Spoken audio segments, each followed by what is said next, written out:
Okay. Do apologize for the condition of the room. It's not really that bad. It's literally just a few things right there. But I figured why not.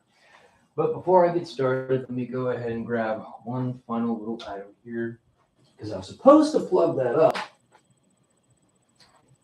Not really the ideal way to kind of start things off, but I figured it's my final rant, so might as well go out the way I want to. But fear not, ladies and gentlemen, this does not mean that my hobby here is over. It's just my ranting is the only thing that I'm really going to be finishing up on. I will still be making videos and all that other stuff, and some story time stuff for content as well. So that does not mean that I am giving up YouTube at all. It's just I'm doing a final ranting video to get it all out there, because there's a few things that I gotta just let out right now, because oh my gosh, I just feel like I need to kind of just bring it out there. And you know, it's not really, some of it's kind of easy, some of it's not really easy, but kind of want to just start. It's not really going to be in actual ABC order, but I like to just call it the ABC rant, because again, certain titles of this is pretty much how it's going to go. So for me to kind of get this, what I'm going to do while I'm kind of giving the premise of what I'm doing here. Oh, thank you. Hey, Christian, how you doing, man? Because I literally just got off of a certain video that I saw, in which, by the way, being that this is a fun rant, I might as well go out with a bang here with a particular announcement, because again, I'm a fan of God of War, so I decided to finally get God of War for PS4, the Ragnarok episode, that is. But this is kind of what I wanted to touch up upon, not necessarily about this, but there was a video I saw, a particular user who was overly criticizing the game, giving it no chance at all. And I get it, people have their chances of criticism, but what I saw here was just a complete total nitpick of this. And I found this out through a channel, and I figured I'd kind of go over this a little bit. So I think this would probably be the good time for me to start my rant, because I really want to go over this part. And I just want people to hear and see this. Now, if you don't want to see what I'm doing here, because this is a God of War thing, feel free to, you know, kind of click off this video for a little bit. But this is just something I had to see. I've already seen the playthrough of this, but I really want to actually experience the game for myself. Yeah, probably wondering, why would you watch the walkthroughs with other people and you haven't even played the game? Well, I love watching the story. I at least wanted to have the experience of the story, at least.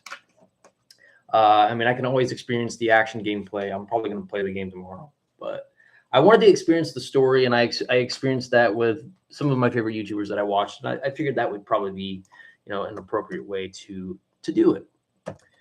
But this is something I have to go over here. I got to find out where that video is.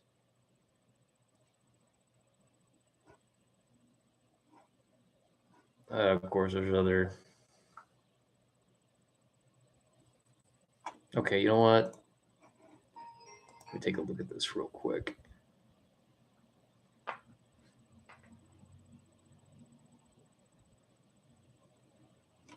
Yeah, that's okay. Where was this? Quantum TV. That's the name of the guy here. So Quantum TV.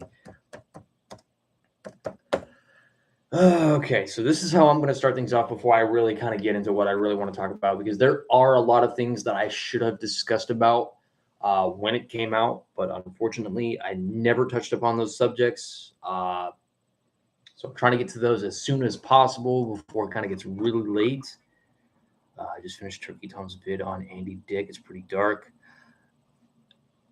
That, you know, I haven't heard the name Andy Dick in quite a while, ever since pretty much like American Dad and Stephen King's It. You'll have to bring me up to speed with that, by the way.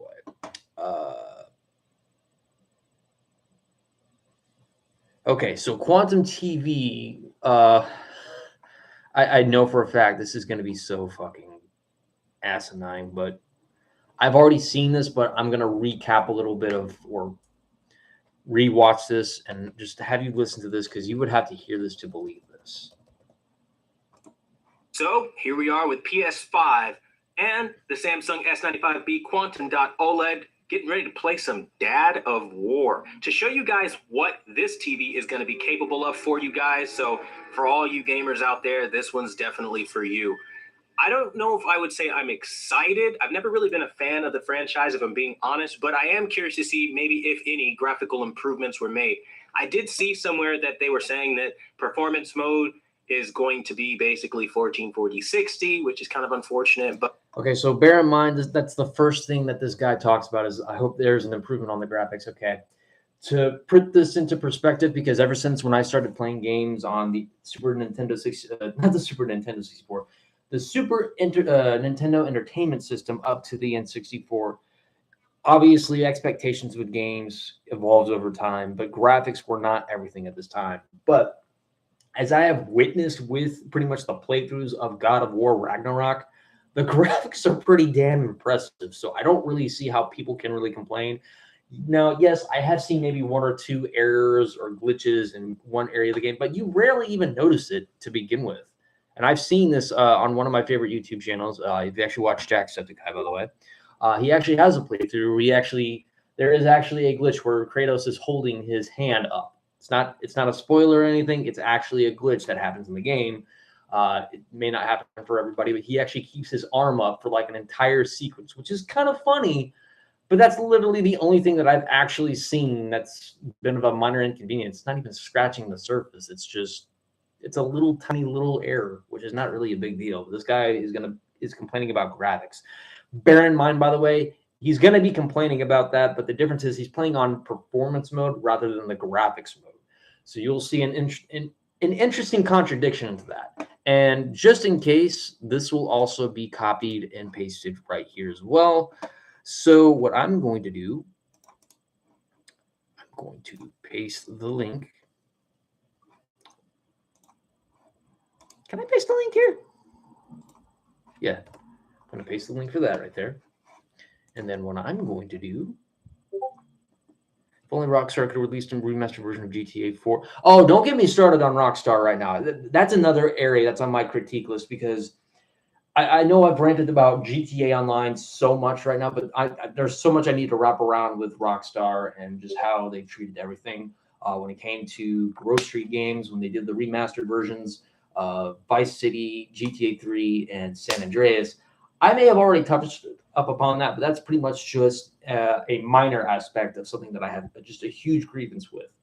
Same thing when they killed Red Dead Online, by the way, too. But we'll touch up into that in just a moment. But right now, I really want to get into this because this is something that you just got to hear it to believe it. And so we'll put for the first topic as Quantum TV idiotic rant about God of War Ragnarok. Okay, we're going to save that, and we're going to play it right there. But hopefully that changes some Can you guys hear it by any chance, too? Like maybe textures. If you can hear the video playing, type yes in chat if you can. Will be high. Who knows? We'll see how it plays out. First thing I need to do is find audio. We're going to have to get rid of all of the music because, unfortunately, you know as well as I do, copyright is not going to let this play out. I'm going to get hit with all kinds of bullshit. And they'll probably block it worldwide because, you know, that's just the thing that they like to do. Subtitles. I do not need subtitles. I am pretty sure I got it. What else do we have here? That's pretty much it, I think. Outside of graphics, I mean, I hate film grain. We're immediately taking away all film grain. Okay, Motion so blur I'll allow. Reduced flashing, don't need any of that. And that's pretty much it. I'll probably have to change some in-game things. But for the most part, those are pretty much the settings that I need. Puzzle timing, default, extended plus. Oh, Lord. Now, this is the stuff I'm not really going to go over because this isn't really anything that's worth really critiquing. But from what I've actually observed from a particular YouTuber that pretty much has done his observation on him called Klutzy King 552, He's pretty much told me that there is some major issues with this guy being still nitpicky about this entire game. Now, it's just a video game. I understand that, but there seems to be a little bit more outside of the whole video game that kind of poses as a problem, and you'll see where I'm getting into here in just a moment, because it gets cringy and also it gets a little bit disturbing into that part. I really don't know how hard these puzzles are about to be if I have all these puzzle options, but whatever, we'll see what happens. So yeah, let's get into the game now. All right, we're gonna go. I don't want the recap, don't need that. Play the game. Give me a story. I like that. Very easy. You jump in and you just enjoy the game on easy mode. Now, I'm what you call a casual gamer, so for you guys that love a challenge, hey, go for it. But I work a hard job, and I just kind of play these kind of games to unwind. And so hopefully you guys can unwind with me as we see how this television looks with this display. So far, as expected, details are pretty good in the face. There's a lot going on here. I am a little bit confused as to what's going on with the pelt. I mean, not really as much as the way as I would expect from this console. It's kind of like mashed together, kind of like when you see grass sometimes. Okay, just like what Klutzy King pointed out, and even I can point this out. You're playing on performance mode. You're not going to get too much of a great view of the pelt. If you really want to see much more of a texturalized version of it, go to graphics mode for that. Okay. Hell, I could do the same thing with the original, like from the previous God of War game, and I would get a different result from what I'm getting at. You're not going to see much if you're playing on a different mode. That's why you need to change the modes in order to do that. Hey, what's up, Moody? And bear in mind, it's going to get to a point where this part is going to piss me off. There's like 3 particular points to this video that will instantaneously set me off. One will set off everybody, but we'll get there in a moment. It's on low resolutions, how it kind of just blends together. So they couldn't go all out with textures, but hopefully... Because you're on performance mode. Get out of performance mode and go to graphics mode for it, okay? This is why I'm also kind of like irritated with people that saying like graphics are everything. No, it's not. Just as long as the game is pretty much entertainable, has a good story depending on what game that you're playing, and as long as it actually has a fair, decent balance to it, by all means. Get your head out of your ass. Shit. Hopefully the frame rates will be at least locked, and I won't have like inconsistent frames. But again, I haven't watched Digital Foundry and seen if they did anything to confirm that or any of that other stuff. So if they have that kind of video, hey, say la vie. But yeah, so far, here we are, playing the game. And I wish they would have opened the scene a little bit more dynamically. I would say, like, this is kind of boring. Okay, dude, you've only been in the story for literally 1 minute, and you've already missed like a few important details into this right here.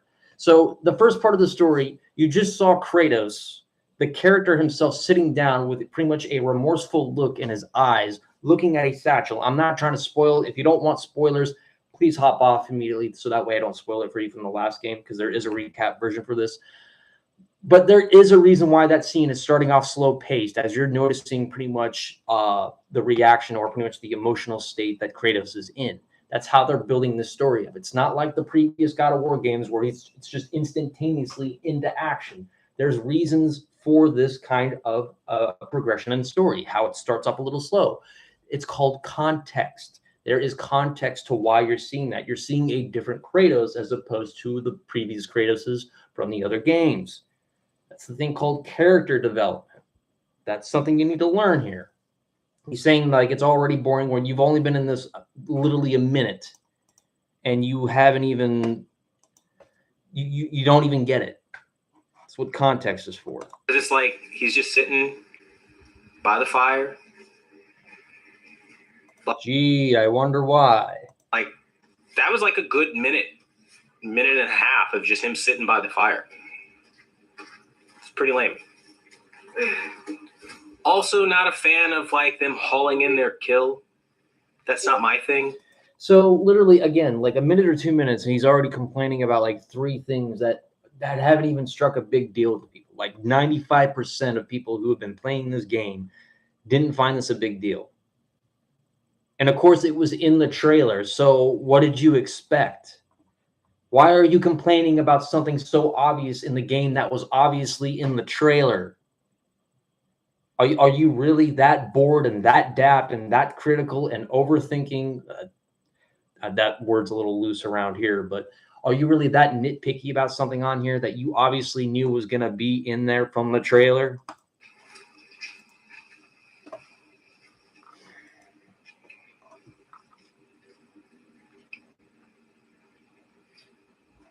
Oh, and quite obviously, while to an extent, maybe the copyright thing you may have a good point for, but him sitting there for a boring ass minute that you said, if you actually had the music matched up to that moment, I think you could understand why it's a little bit more slow paced at the very beginning, and you would have noticed the facial expression on Kratos's face.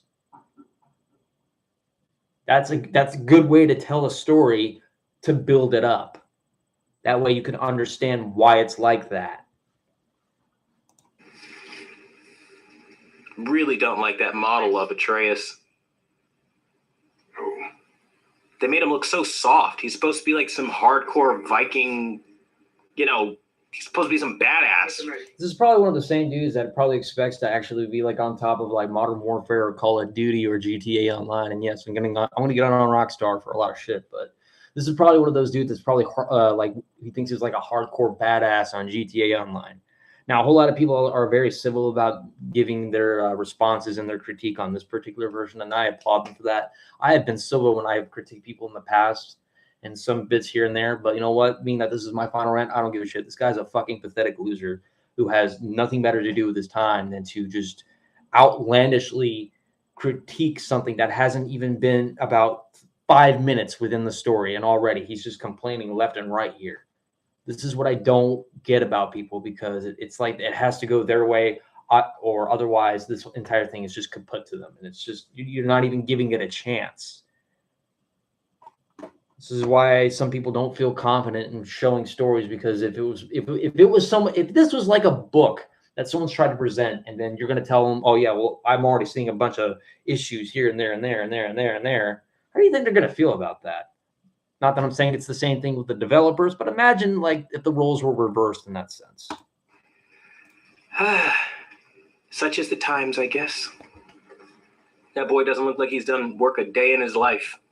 And yeah, sure, he was hauling in a deer, but he doesn't look like it. What a shame. Sure, it's all by design.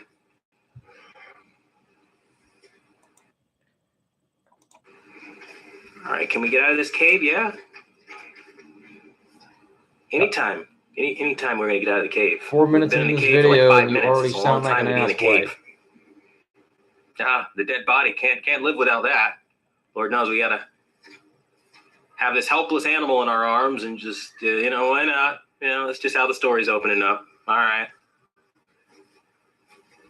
Really wish they'd just kind of jump into action instead of like the, hey, I'm a dad of war. Character development, you fucking ass retard. Jeez. Did you even play the previous God of War games? I mean, I haven't even played the previous God of War games because I actually watched them all on a walkthrough, at least, because I at least got the story, the context, pretty much the mythos and the lore behind it. But did you even play, or did you even at least watch the previous God of Wars? Did you? I don't think you did, because I think you would have understand why pretty much you're looking at a more mature Kratos here as opposed to pretty much a completely vengeful god. Ugh. Where's my Advil at? Oh yeah, I left it in the car. See what you made me do. It's like, yes, I get it. You have a son. You do things in your spare time I don't care about.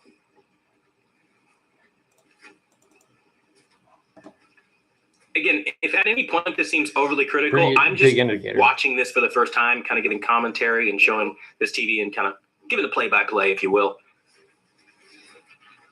This is like a genuine reaction to all of this stuff, so I have no idea. It doesn't seem genuine to me when you're pretty much just giving it like some sort of minuscule, what's the word I'm looking for, mundane reaction that there is, because I don't even think you frankly give it a chance, and you still have it on freaking performance mode here, and you're going to complain about the graphics. My gosh. You make Chris Boers look more talented. And that's actually saying a lot, because the AVGN and Chris Boers, the irate gamer, actually, they did a collab at 1.2. So that's kind of saying a lot here. But I'm just saying, you make Chris Boers look a lot more professional. No offense, Chris Boers. Do what the hell is about to happen. I didn't watch any like playthrough videos or any of that crap. This is just me like, hey, jump into the game. What do you get? This is what you get. So some people might not like my initial reaction, but hey, that's cool. It's my initial reaction. And I was also told this is the same guy that's pretty much been like on the super defensive about people critiquing him, like Review Tech USA, Klutzy King 552, and you see some hypocrisies with this too. Probably will have yours, whatever. So he's hiding something. I wonder what the hell that thing is in his hand.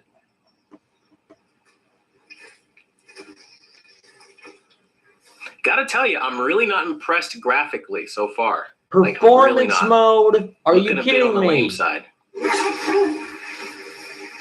You have the screen like you're playing on a damn phone. What did you expect?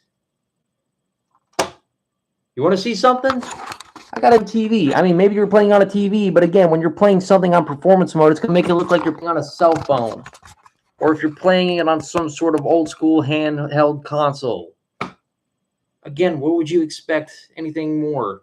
I am sitting up close, though, so maybe that's why. I don't know. Or sit back or something, man. You probably get blinded. Shamon. I hope Fenrir got some sleep. Maybe he'll be ready to eat when we get home. Yes. Quite sick, Trace. I know. He was a little better yesterday. Until he wasn't. The snow physics are improved. That's good. I'm not giving. You can see it breaking apart as they run. Trees still look kind of crappy. Dude, it's winter. What? Seriously? The trees look crappy. It's winter. You expect them to be all shiny and summery or autumny? Those weren't even words. You expect them to look anything more like spring, autumn, fall, or in fact, dead of winter? It's right. It's Thimble winter. It's pretty much winter that lasts 3 years. Do you expect these trees to be blossoming? No, they're trees that are dead. That's how Fimbulwinter works. That's how it leads to Ragnarok, because everything is pretty much almost dead around it, frozen. That's how it works. But they'll do. And you're not going to spend all game looking at a tree anyway, right? The hell was that? Yes. Is it hurt? Why are we stopping? Okay. Because there's obviously someone in the middle of the road or in the middle of the path. Why else would they stop? Okay, she's down there. She's running at us. Why is she running at us? Maybe you should have watched the recap then. Why is she running at them? Did you forget? For someone who's been critiquing this game like for 6 minutes on edge with every single thing here and there, you kind of forgot the fact that Freya's son Baldur was killed by Kratos. Sorry for people that got spoiled, but you know what? Fuck it. Did you forget the fact that Kratos snapped Baldur's neck? And that's why Freya's going after him? I mean, people have probably already pointed that part out before, but you know what? This is my reaction. Fuck it. Oh, this is that bitch from the first game. I see. Yeah, we killed her son.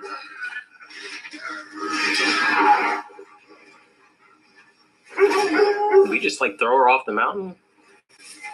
No way, it's that easy. She was just flying at She us. wouldn't give up that easy. Yeah, I was just saying. She never does. Stay alert. So, like, they've been fighting before? Like, where was all of this, like, constant fighting? As Klutzy King 552 said, it was 3 years in between the span of the events from the previous game to this game. What do you think was going to happen? Never does. What does he mean by that? Yo, she's got me, like, she's like Broly right now, just dusting me in the fucking snow. Like, this is ridiculous. Hey, Lodo. Is there like a turbo option? Yo, look at this. This is wild. Oh, sorry. Trees, they're coming down. One thing I can always appreciate about Sony games is like That was too close. the cinematics are really immersive. Like once it gets going. But yet this is a guy that says that he'd rather have the stories start in complete action rather than pretty much the context of a slow-paced area that kind of builds up the symbolism or pretty much the imagery of how a character is or how they develop. Yet the cinematics are impressive. Damn, she's like really like yoking me up here, bro. Like, oh, get off. Yo, chick, you need to calm down. Yo, they really said equal rights out here, though. What the hell? Yeah, bear in mind when he says equal rights, because you're going to see where that contradicts and pisses a lot of people off. This is going to especially piss off the women here watching this, by the way, too. So brace yourself. So I want you to remember the whole equal rights he puts in there for the moment. Like that part's going to be important to the whole phrase he's going to say probably at about like 18 minutes. And right now we're at 7 minutes and 47 seconds. Kratos is not holding anything back on that girl. Well, he's definitely holding back. Come on. Okay, we don't want to crash into the wall there. Oh no! Okay. Knock your head off! Yo, what? Oh, he's the same dude for the Get off me, you crazy chick. critique on Elden Ring? Are you kidding me? Yo. Please don't make me do this! Oh, shit. What are we doing right now? I mean, you're obviously trying to get away.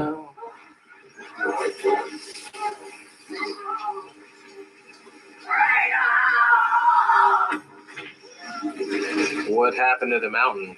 Why is the mountain just like falling apart? Did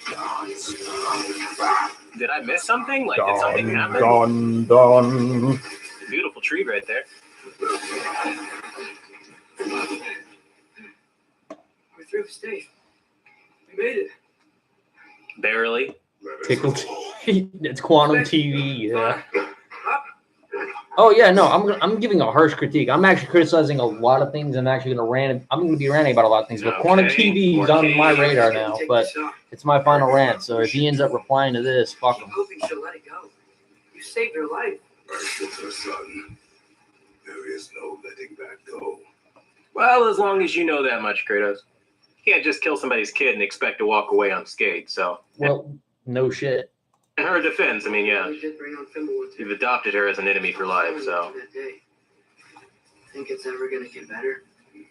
Someday. But the worst is still ahead of us. We must be strong. okay, so like they're going real slow now. I mean, Sorry, I know though. at Like I home, only they got like have to, 9% battery speed left. things I up, apologize, or, man. Like literally 9%. Don't worry. I'll talk to you. Don't worry about that. I still got you on here because I actually got some. I got these two. So I got it. we'll go. All right. This is another thing that Klutzy King also points out here. Which now, what are we doing? it's actually regarding the whole deer aspect. Closing the old doors. Don't know what good that's going to do. It's literally just a wooden gate that you push. But I will get the deer. Well, I mean, did you forget about the whole protection stave? hey, from the the kid says previous he's game? already on it. Well, that's disgusting. You just pin animals to that tree there. Ah, and the Mutts feast. Gotcha.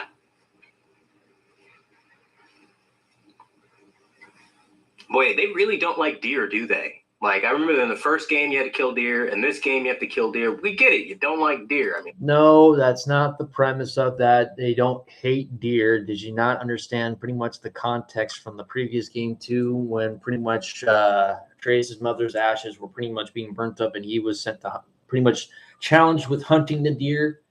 If there's any hatred, you would have seen them probably like kick the deer while it's down. No.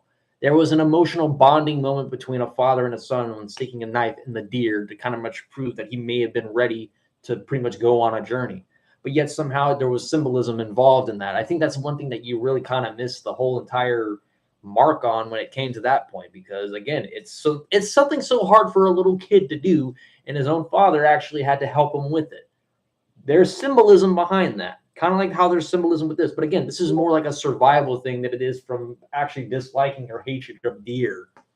And not to mention, did you forget at the very beginning of this particular game on Ragnarok when Atreus was carrying the deer with horns, which is pretty much referencing the MCU thing of Loki that had horns? Oh, this actually does Easter egg a lot of stuff, by the way. So, from what I'm aware, I mean, like, it's not really like a reoccurring theme that I'd like to keep rehashing. Axeman, this shit. But okay. Yeah, no, I mentioned with ViewTech USA at the very beginning of the stream, so that I do know for a fact. All right. We're gonna go onto the crib or what? Where are you taking me? Now, this part is going to piss off a lot of people. This is the part right here that's going to piss off a lot of people. It's okay, boy. What happened? Because this scene right here, this is the reason why slow-paced areas in stories like this are emotionally, it hurts you emotionally, but like that's in a good way though. But like that's the importance of how slow-paced stories usually start out. But this scene right here hurts me the most because it is pretty much one of the most heartbreaking moments. Well, it's one of the most heartbreaking moments in the story though, because the look on Fenrir's face is just, it's like I literally had tears coming out when I saw this. But this part is going to piss off a lot of people. It's nothing to do with the story, but it's going to be a lot to do with what Quantum's going to say. Watch this. I know. I missed you too. Huh? Where's your food? Still hungry? Come on, boy. You need to eat. Eat. What? Too big?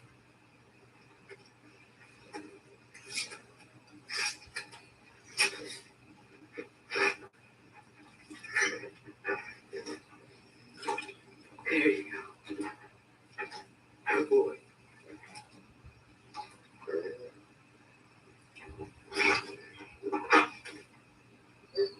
Andreas, the time draws near. You must prepare yourself. For what? He's still eating. He wants to live. He is dying. Yeah, that looks like a euthanasia point. He's just kind of laying there. You're a good boy. A brave boy. Fast and strong. But you can rest now. Okay? I'll be okay. I mean, You can let go now. you've got like 2 other dogs. You have to let go. I mean, I don't know, man. Is it just me, or does it seem like it's like harder to love multiple animals? Like we got 3 dogs. Isn't it like it's? I don't know. It's Dude, what kind of a statement is that? Seriously, what kind of a statement is that? Okay, I used to live in a house with my relatives and all that, and we had, well, technically we had 2 before we actually had another one. So we had 2 Dobermans. One was black and one was red. Does that mean that if I have that dog and another one comes along, I'm actually now automatically supposed to just love that one rather than the other one? No. And not to mention the scene right here that you're seeing with Fenrir dying in Atreus' arms. It just seems like you just shot that to hell. You just made that scene for anyone else who watches your video. I feel like you killed an important moment for some people watching your video. And honestly, I think that's shameful. Now, ladies and gentlemen, I get it. It's a video game. It's a fictional story. I totally understand. Separate fiction from reality. But again, when you have emotional moments like this, you're supposed to have that moment of there's supposed to be a moment of relation with that moment, because you can relate with the fact if you actually had to put a dog down, a cat down, or a animal that you pretty much have as a companion down, it's a heartbreaking experience. And then this guy is like, oh yeah, this guy's got 2 other dogs. Like, what kind of statement were you trying to make by that, by the way? Okay, I get this is a video game. It's not really something to be pissed off about, but I think it's more in the fact of context. Like if this was actual real life, when someone's dog is dying in their arms, he's like, yeah, you got 2 other dogs, you know, I think it's hard for you to love all 3. What does that matter? I got my cat's ashes, but does that mean I'm gonna not love my other 2 dogs that that passed on? Fuck no. I love all the animals I have. I just think that's bullshit.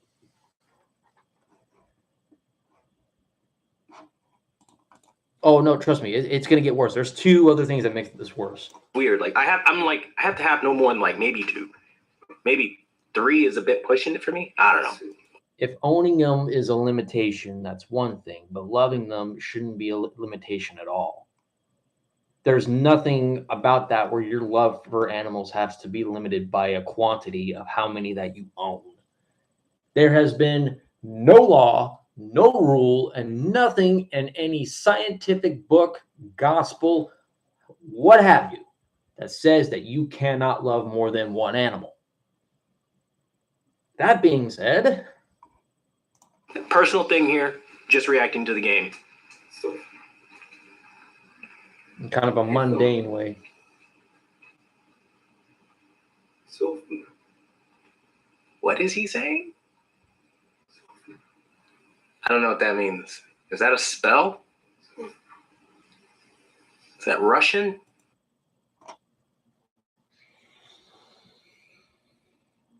Norse mythology is not Russian. Nordic. He's speaking Nordic. Norse. Okay, let's do this one. What's the German word for dumbass? Donkoff, right? Let's do a little Russian. Da or niet? Da, yes. Niet, no.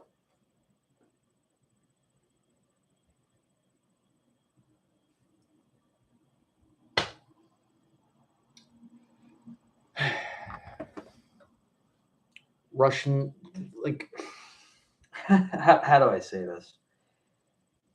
It's Vikingsville, okay? We are nowhere near Russia at this point. What are you speaking? I don't understand. Nordic. What is it? His soul coming out of his mouth? Yes, that's what's going on.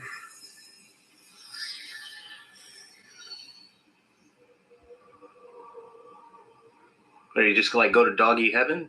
I don't know.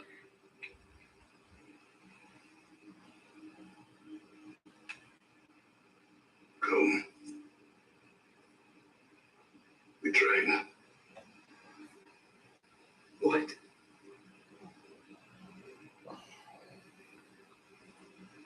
No. It's the middle of the night.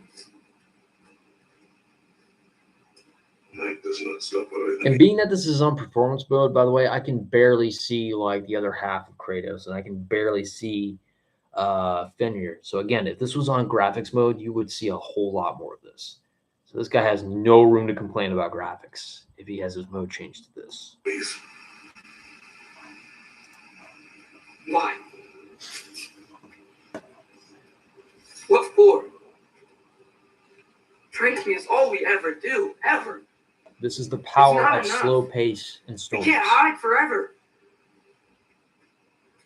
We do not hide. Prepare for a fight for which we are not ready. Go. Time is running out. The prophecies say Fimbulwinter leads to Ragnarok. War is coming. Whatever Loki's supposed to be doing, he's supposed to be doing it now. My story doesn't end hiding in these woods. I should be out there, finding out who I am, who Loki is. I will not allow you to pick a fight with gods. I don't want to fight anyone. I just want answers. And if those answers lead to war with Asgard, Maybe that's what Mother wants. what Mother wanted. You just said. I'm going to stop him right there because this was already pointed out by Kletsy King 552. The context of this was that that's what possibly Mother wanted. Atreus never says anything about picking a fight with gods. Never implied on that one. So he's going to say like, oh yeah, you just said that. No, he didn't say that. It's where the context gets mixed up here. Said you don't want to fight. and now you want a war. Like, this is the claiming that his mom might wanted a war. Maybe that's what she wanted. shit I'm talking about, bro. Pick a storyline. Like, pick an actual game that you can play rather than bitch about it for fucking 15 and a half minutes straight. Maybe you might actually enjoy it. Because I'm very sorry for the people that watch your content and have literally the beginning of this story ruined from them because you act like a fucking jackass. And I don't care if anyone around me is like, yeah, you're being too harsh. No, fuck that. That's when people look at this, the expectations from people when it comes to games like this are incredibly high. And you know what? This game profoundly exceeds those expectations. But when you have somebody like this that ruins the story and pretty much does that to other people, then no, I am not going to take it easy on someone like that. That's stupid. the fuck is even happening right now? He's mourning over Fenrir. Are you not even paying attention? Look, I have a moment alone with Fenrir before I bury him. This kid is so insufferable. Just like your critique of this is insufferable, and you've only been playing this for 15 minutes, and there's about what? I could be wrong here, so correct me on the number, but like what, 50 hours of content on this entire game, and you've only been on this for 15 minutes straight. Yeah. You know what? I actually do have some backup Advil. I just realized. Literally, congratulations, Quantum TV. You've actually succeeded in giving me a headache. And the only thing is, I can't cut this damn thing open.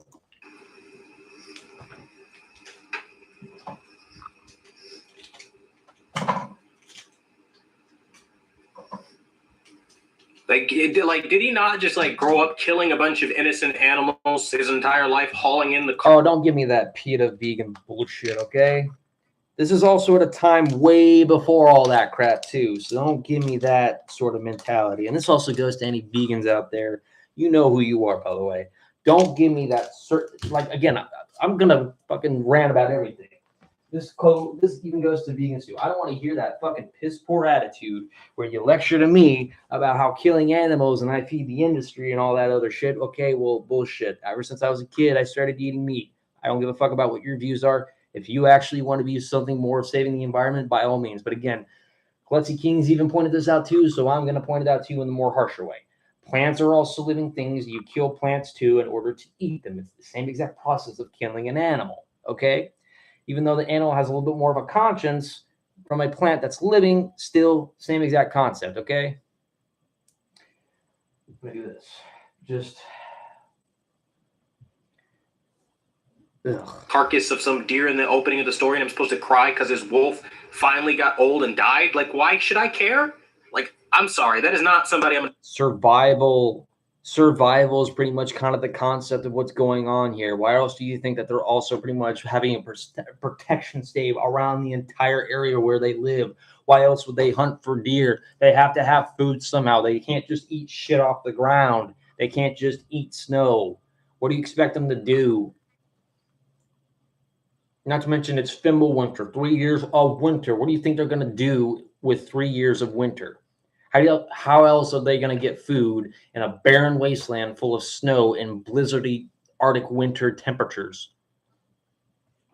Don't expect me to buy that piss poor vegan crap, okay? And this is not going for those who actually follow me who are vegan or vegetarian. This is just going for those who are just completely hardcore about their beliefs, that they think they're so morally superior than people. Newsflash, get your head out of your ass before someone kicks it out of your ass for you. I'm going to feel sorry for the wolf that's feasting on the pent-up deer. The circle of life, you live, you die, right? If that's what you live by. That's also called the food chain, by the way, which is pretty much something that we all live by. Then live by it. Don't sit there crying and whining about it now that the time... So you're going to disrespect the fact that man's best friend who died in his arms, the reason why they were hunting deer so that way they could feed the wolves that lived with them. And why I can't believe I'm going on this kind of rant right here, but it kind of like portrays to real life. So back then, way before convenience stores and like supermarkets and all that shit happened, what do you think they fucking did to help feed the animals that were now domesticated with mankind to do? They had to hunt. That was the premise of why people did this shit, so they could feed their families, so they can feed their wolves, so that way they can keep living on and survive. What the fuck? Do you not understand the simple concept of survival? And you're expecting me to actually, or other people to listen to you saying that how you don't feel sorry that a kid and his best friend died in his arms. If this is actual real life stuff that you would say to people about that crap, I don't want to fucking hear it. And if you got pets, so help me God, I pray to God that they don't suffer the same fate that other pets would suffer around you. Because that kind of led into some real life bullshit, and that just kind of pissed me off. I miss Calm, especially since you're like trained since like childhood to be this warrior. I recognize that. Don't expect Weak. anywhere. I'll try to Not see, but feeling again, it. my phone, it's not going to let me do much. What's wrong? The wolf is gone. Oh, no. Not Fenrir. How's the lad taking it?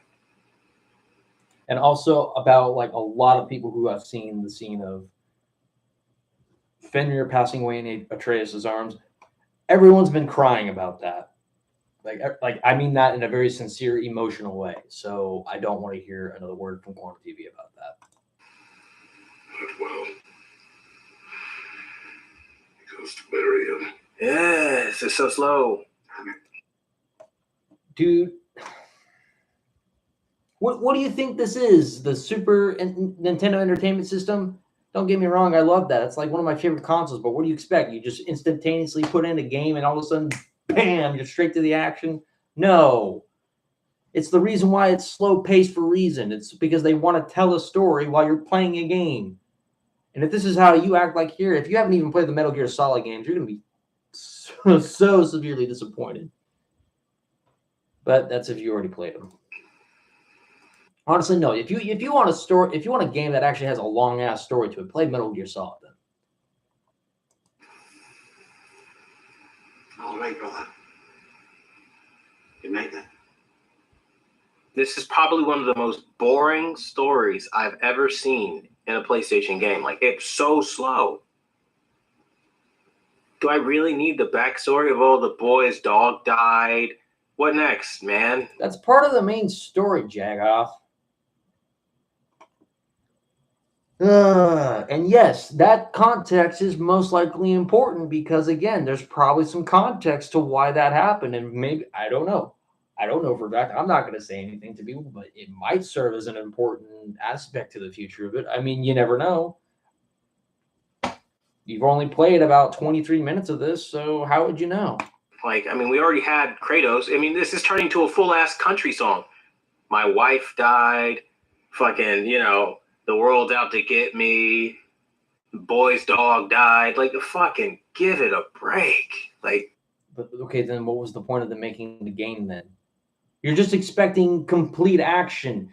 Okay, even stuff like complete action would kill the entire aspect of the point of the game. And also, you're talking about a game based upon Norse mythology, which is supposed to technically follow the aspects of it while giving its own liberties, while the story itself is pretty much a contrast to the actual mythology of Norse mythology. Okay, it's very changed and it's pretty much inverse into the way that it's originally depicted. But again, that's the reasoning for the slow pacedness of the story, because it's supposed to tell you about the events of Ragnarok. Geez, a fucking 4-year-old student or 4-year-old kid could really have a better time with this game than you. That's another thing I'm going to get on fucking Rockstar for. Well, technically more with the parents than Rockstar, but I'll save that for the later time. not feeling this at all. And then the graphics are like kind of muddy right here. Like as I'm looking at Performance mode, Jagoff. I can barely even see Kratos. So again, it's because you have it on performance mode. I can't even see him. Okay? Which honestly, That doesn't bother me because again, that looks a little bit more realistic. Even though if it's in performance mode, it looks a lot more realistic because he's sleeping in a cabin and it's dark out. So, and his arm, it's just like low textures. What the hell?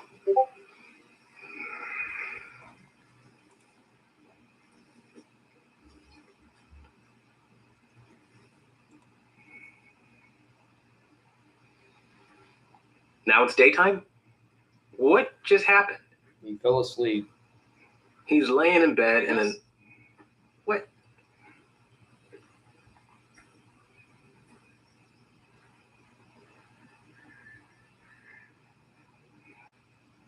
Are you joining me?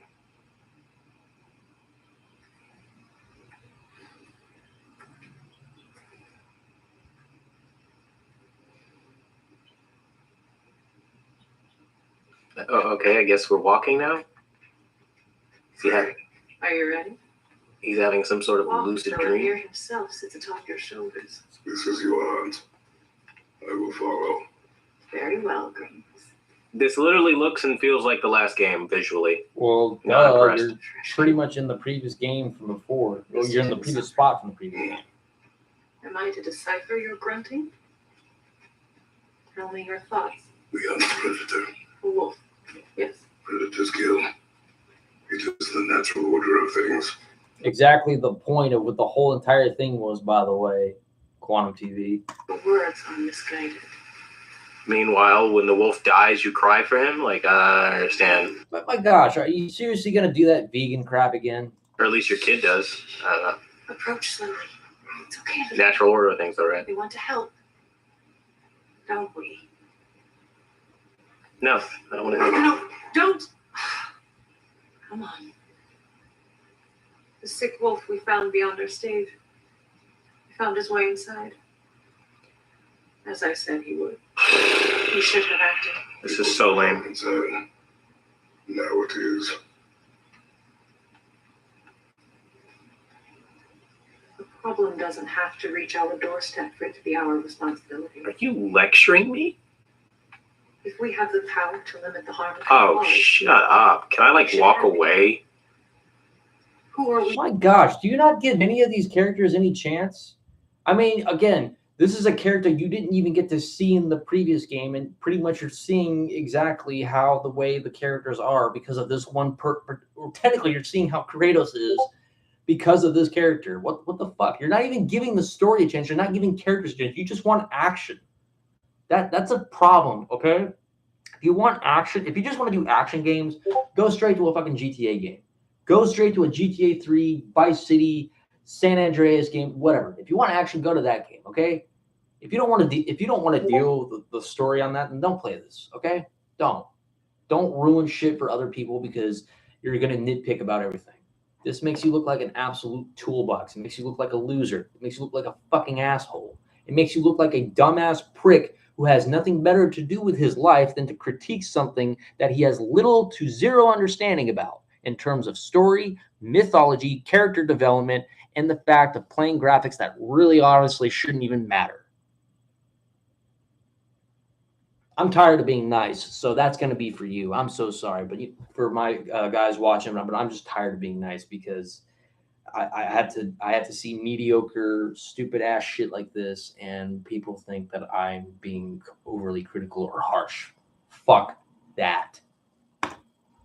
Shut up. Do nothing. No, I'm not hiding. Do as I please. Your incessant nagging. What's that thing about equal rights? Jesus Christ. How Oh annoying. yeah, no. Keep the equal rights thing in your mind right here because this is the part right here that's going to piss off the woman. Listen to what he says.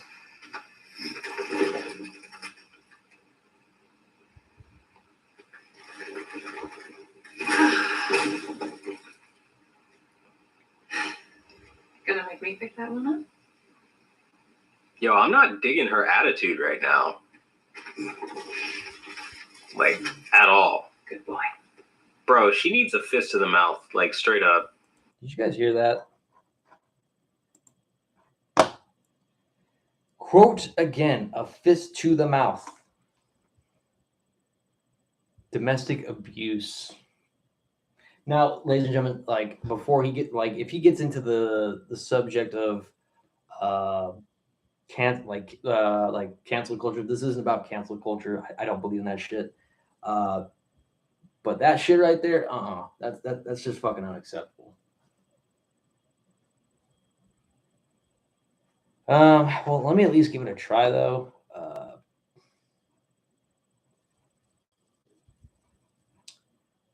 He went after Mischief. He went at the time around 6,000 subs. Hey, what's up, little Lou? It's been a while. But don't worry, little. Like, I'll talk to you, man. Like, this is just the last ranting video that I'm gonna do. But like, we'll try to do something like that. But I just feel like I just need to get it all out there because like I don't really have a whole lot of time. Is the only issue too? I mean, apart from my phone, but I'm actually going to wrap it up on this part here because that's literally all that sums up the rest of what you need to know about quantum TV. So with that in mind, I'm already done with that particular subject. So that is something else I wanted to touch up upon. But here's something else that I want to really kind of go upon since we're going to transition into the next topic, and that's going to be more with Rockstar and shitty ass parenting. That's going to be the second topic of this entire segment of this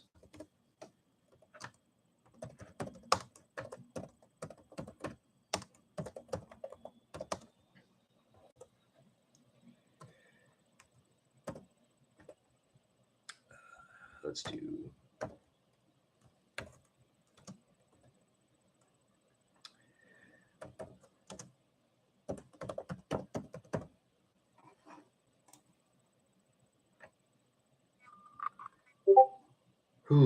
okay, so I've been playing a lot of GTA Online, but I don't really play because I actually enjoy it. I'm actually playing it because I'm trying to do a project for it. And so I've been trying to do this project for over 9-10 years maybe. But unfortunately, I can never bring that project into light. Fortunately, though, I did actually finally get a plot together. But unfortunately for me, in order to do this kind of thing, I actually had to get screenshots of certain content from there. And to do that, I had to do all of these things to actually build up the revenue, build up the heist stuff, and pretty much gather some of the things that I really wanted to do that.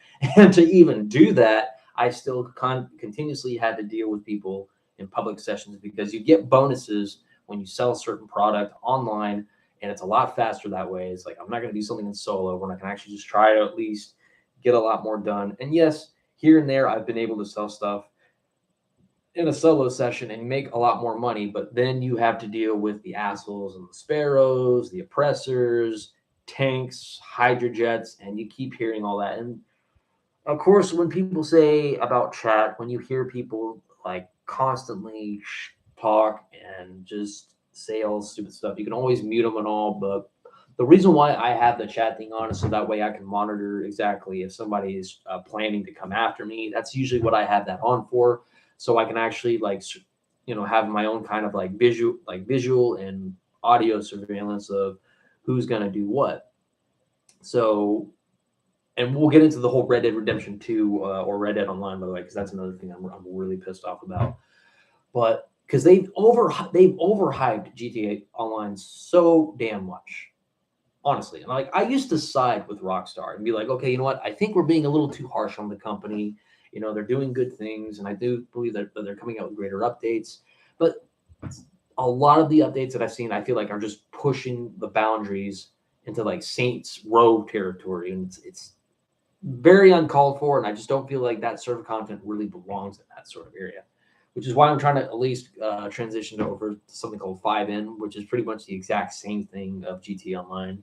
It's just a role-playing thing is the only difference, but I've had to constantly deal with people, and I actually had multiple experiences of why there's little kids playing on a GTA Online game. And I've actually had a group of people curse me out because I'd be like, why are their kids playing this? Like, seriously, your parents are allowing them to play. I even actually got into an argumentation with a lady who happens to be an aunt of this 6-year-old niece that was playing the game, and she's cursing. She's saying all this crap. And I was like, I had a genuine question for you, man. Why are you letting your kid play a rated M game with people like saying the N word, saying cuss words, when they can clearly hear it? And they all just threw a fit. They all just threw a fit. And they threw the, like, some people out threw the obvious, like, oh, you're an obvious white boy. Like, why does that matter? Why is it every time, like, when I go to a session right here, it's the race thing that's the first thing that everyone's going to pitch a fucking fit about? Why is it about race? This is 2022, not 1950 fucking 2. It's the first thing that comes to anyone's mind when it comes to a situational problem or a problematic problem when it comes to playing an online game. It's a video game. Like, I don't take it personally at the end of the day, but then the parents wonder why their kids act like rotten little shits, you know, and then, you know, it's because, you know, they use stuff like that and they don't understand. And I think that's stupid. And then they complain to me, it's like, oh, well, you don't know anything. Well, I don't need to be a parent to figure out that if your kid acts like a rotten little shit playing a damn rated M game, thinking they can get away with anything that they want, and then yet you're questioning yourself on where did I go wrong? Well, obvious way that you're wrong about from the first part of the get-go here is the fact that you're letting your kid play a rated M game that's got sexual themes, drugs, strippers, prostitutes, murder. Technically, in some aspects, terrorism in certain aspects, but, you know, you're actually the hero in that part. But, like, and also in aspects to that too, kidnapping, cursing, all of that other crap. Oh, yeah, their online service sucks. They do. Like, and literally, you can do anything. You could be a completely clean player, and you can even get called out for it by toxic people.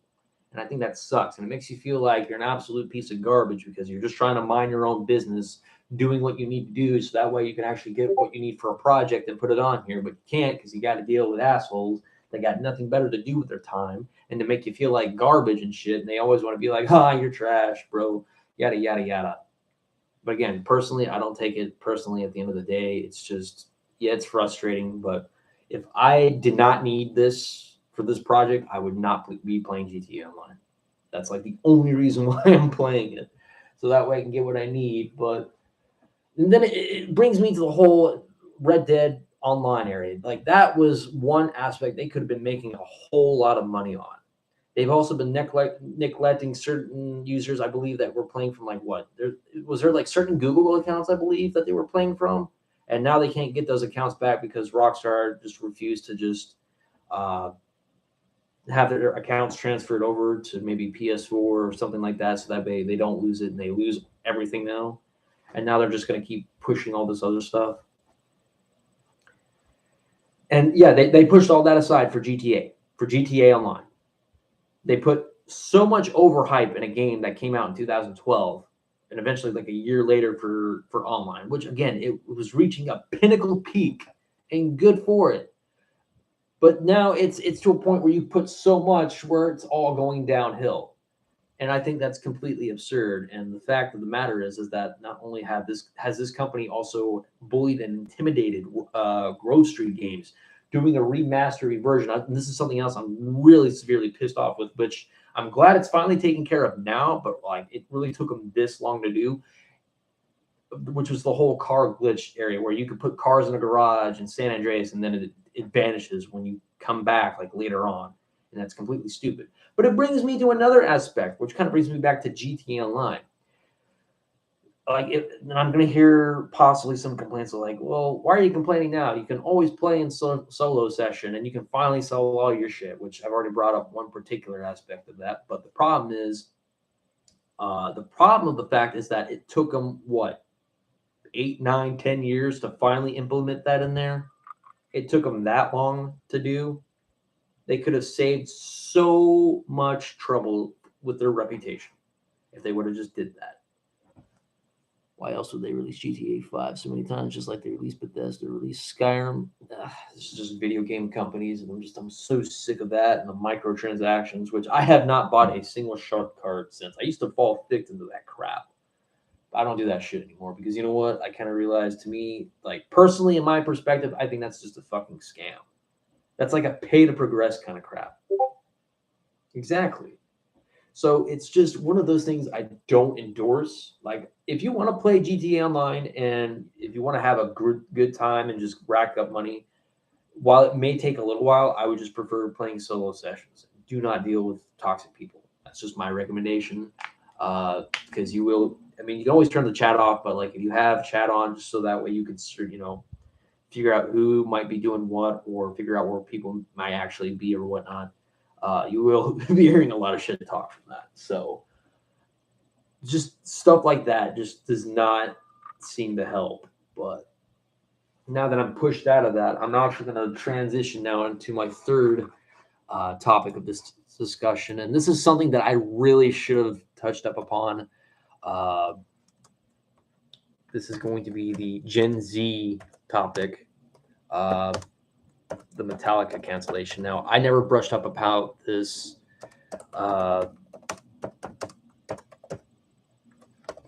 Serena Trueblood.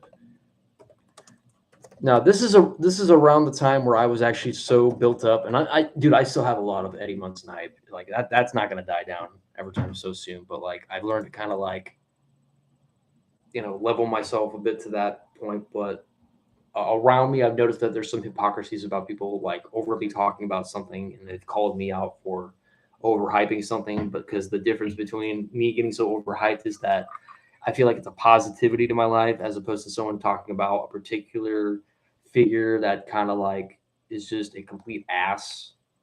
And I'm actually referencing a rich millionaire, whatnot, that has nothing to do with what I'm talking about, but the significance is pretty much the important part. But the Eddie Munson person that I'm referencing, that I have positive hype for, is both the character and for the actor, because you know what, I feel like that is something that really makes me feel a lot more better about myself, which I'm going to touch up upon something more dark because, but we'll get into that in just a moment.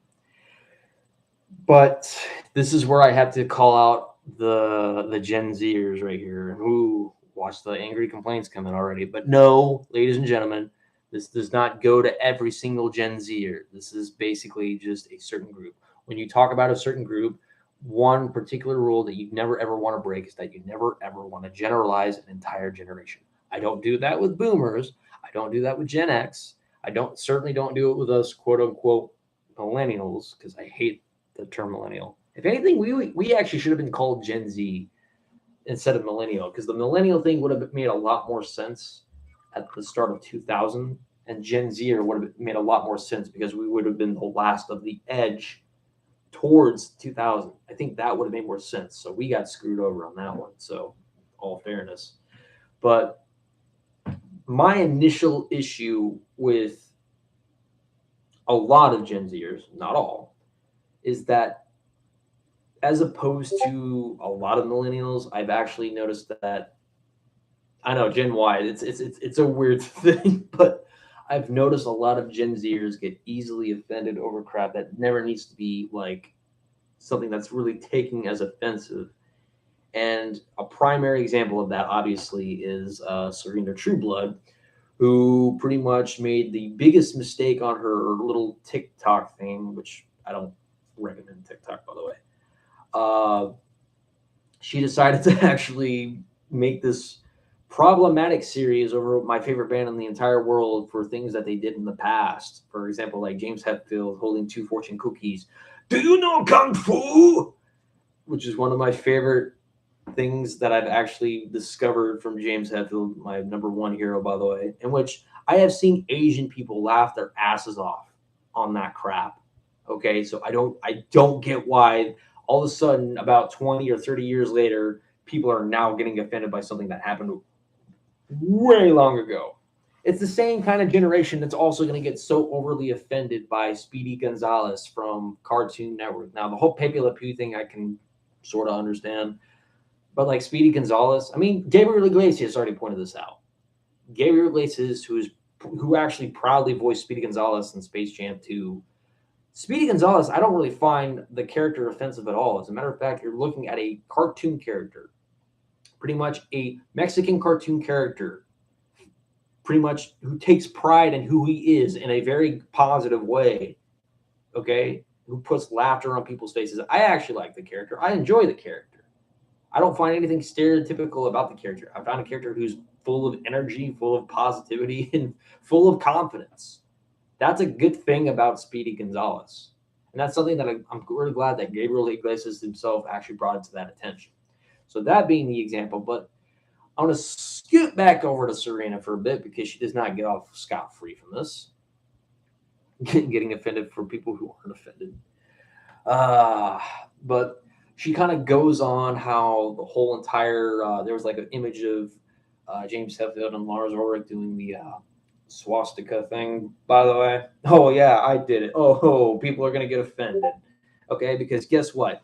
You know who else did this in a joking manner? And they're probably not going to get this because they've never seen a 1960s comedy called Hogan's Heroes, by the way. And this actually does have the relation to the whole James Hetfield, Lars Ulrich, Si Heil salute. That salute was also used in the 1969 comedy of Hogan's Heroes. And what that is that pretty much a group of POWs run an underground operation, pretty much helping prisoner of war prisoners from escaping from other POW camps and processing them out from their POW camp from an underground operation and back to their unit of the army, while at the same time sabotaging the German effort in their own POW camp. But this is a comedy, though, as well, too. And the commandant, who's called Commandant Klink, he's a complete idiot. Now, there is a particular episode where they realized that they had to get a similar-looking little blueprint for like some sort of strategic attack on a particular point between the Germans and the Americans. And the Americans had this idea because one of the prisoners of war decided to make an ass of himself in the funny way by acting like Hitler. Hogan, who is one of the main characters, kind of berates him a bit, and he's like, "It's not that funny," and then he gets the idea. You know what? You might just be able to pull that off to actually help our guys out. So here's what we're gonna do. You're gonna dress up like Hitler, and you're gonna actually fool the German army that you are actually Hitler, and you're gonna actually get that film out to our American buddies out there, so that way we can actually help our guys from getting attacked by the Germans. And so to build his confidence, they were all like, "Arr!" That's the context. And if you want to know the context behind that too, I can be most likely more than happy in case any Genz'ers out there want to call me out on my certain type of rant on that. But so what I'm going to do, Hogan's Heroes Hitler. Let me go right here. They got like the whole rivalry thing, yada, yada, yada. They got a parody of it too.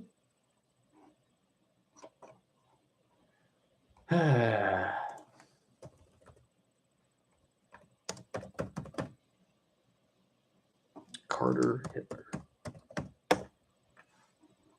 And again, they're mocking the German army. They're mocking Hitler. So in case that context actually got lost on you. Sure, no one.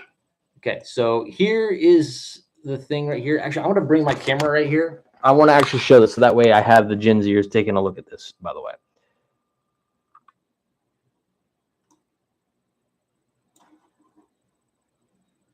Hold on, I think I got the wrong video. But that's actually after right there. So what we were looking at was pretty much like a part 2.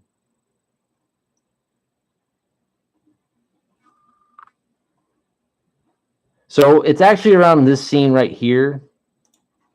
Gut, Forster, beschränken Now, this is the German version of it, but like this is pretty much the context. Sie sich auf ein Minimum, aber schön arrogant und selbstsicher. Zu Befehl! Ihr müsst euch, soweit es geht, von den... Okay, hold on. So what they're saying is that they're actually trying to get the film for the strategic battle. And so these guys right here are prisoners that actually escaped from another Stalag. These guys right here, and they're impersonating the German army. So here's the context of why this is the funny part. Moin! Heil Schickelgruber!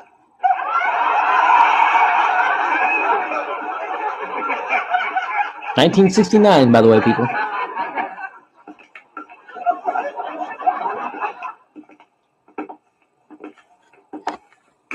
Schauer über den Rücken. Du siehst aus wie ein Zwillingsbruder von ihm. Formidable, Eva Braun fliegt auf dich. Es geht bald los, die Instruktion. Kind hat einen Wagen aus dem Fuhrpark besorgt. Ihr dürft zunächst nur innerhalb... Bear in mind, this is not the original version. The original version, they are speaking English. This is just a German version that happened to be here. The original version, I don't know what happened to it, but this is pretty much exactly Zauns fahren, während die Wachen weg sind. Die neuen Wachen werden glauben, ihr seid schon durch ein anderes Tor ins Lager gefahren. Abzuziehen ist ein Fax, aber da draußen bei den Idioten. Heil! Heil! Case in point. Now, if you're going to criticize one of my favorite bands for doing a German salute when it could have just been a joke, understand the context of it first before you criticize it. Let's see. Don't worry, by the way, Moody, you're one of the Gen Zers that you're like one of my favorite Gen Zers, so you have nothing to worry about. You and I get along famously. That's like it's one of the best things that I love about you. We get along perfectly. But anyway, from fast forwarding about this, she's also like Serena Trueblood came to that point where she's like, okay, well, it turns out James Hetfield was also hanging out with Kerry King that actually had a Confederate flag on him. Okay, well, big whoop, cool. Does that mean that James Hetfield himself has a Confederate flag on his like body or on his guitar or whatnot? Because I have not even seen one aspect of the Confederate flag anywhere near that guy. And then she wants to go off and complain about the Iron Cross that's on his guitar, which is symbolic for the Nazis. Which, by the way, that Iron Cross has been used for like California, like the California choppers. What was it called again? Was it Orange County choppers? I believe Orange County choppers. Motorhead has also used this cross from before, and that's a band from like what, England? You kidding me? Well, what else? I mean, there's dozens of things I can name off the bat, but I can mostly name between three things: James Hetfield's guitar, Orange County choppers, and Motorhead's band that actually uses that. So with that said, it's like I don't understand why people like often symbolize that with Nazi hate. Okay, because believe it or not, by the way, if Serena didn't even know about this, the swastika, way before the Germans decided to steal that and use that as their symbol of hate and oppression. The swastika was originally used in Norse mythology, and how fitting that we come back to the whole Norse mythology thing, because that was actually originally on Mjolnir, Thor's hammer, by the way. So it's funny how that all comes around. But you have that particular aspect, but this is where I had the biggest issue of all of it, not just pertaining to Serena, not just pertaining to how certain things are. But this is like, I understand that this comparison is it's a very dangerous comparison. And I'm not saying this is exactly how it is, but this is sort of striking a bit of a similarity in my own observation here. But Gen Zers, the way that they perceive things sometimes, not all, again, because I don't like to generalize, but from my observation is that if certain things about you do not seem to be in the perspective that they want it to be, you're seen as either the enemy, you're automatically a creep, you're automatically someone that that doesn't belong, you don't fit their criteria, you're just their enemy. They're easily offended, you're just their enemy, no rationality, no reason to it whatsoever. Why does that sound familiar?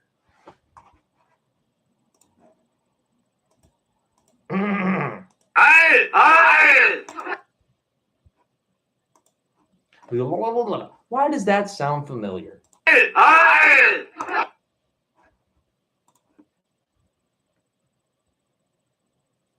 Again, I know that's a dangerous comparison, but again, I'm not saying that's exactly how it is, but that's sort of that's the kind of vibe I pick up, which is severely ironic, because I don't judge people that way. But that's the mentality I sometimes feel like. If you even have the slightest mistake, any slightest mistake, that's actually what I was trying to point out too. The slightest mistake in your past, they will use that as an actual bit of weaponry against you. You have to be perfect Again, and if you're not perfect to them, again, this is pretty much, again, if you are not perfect in their eyes, I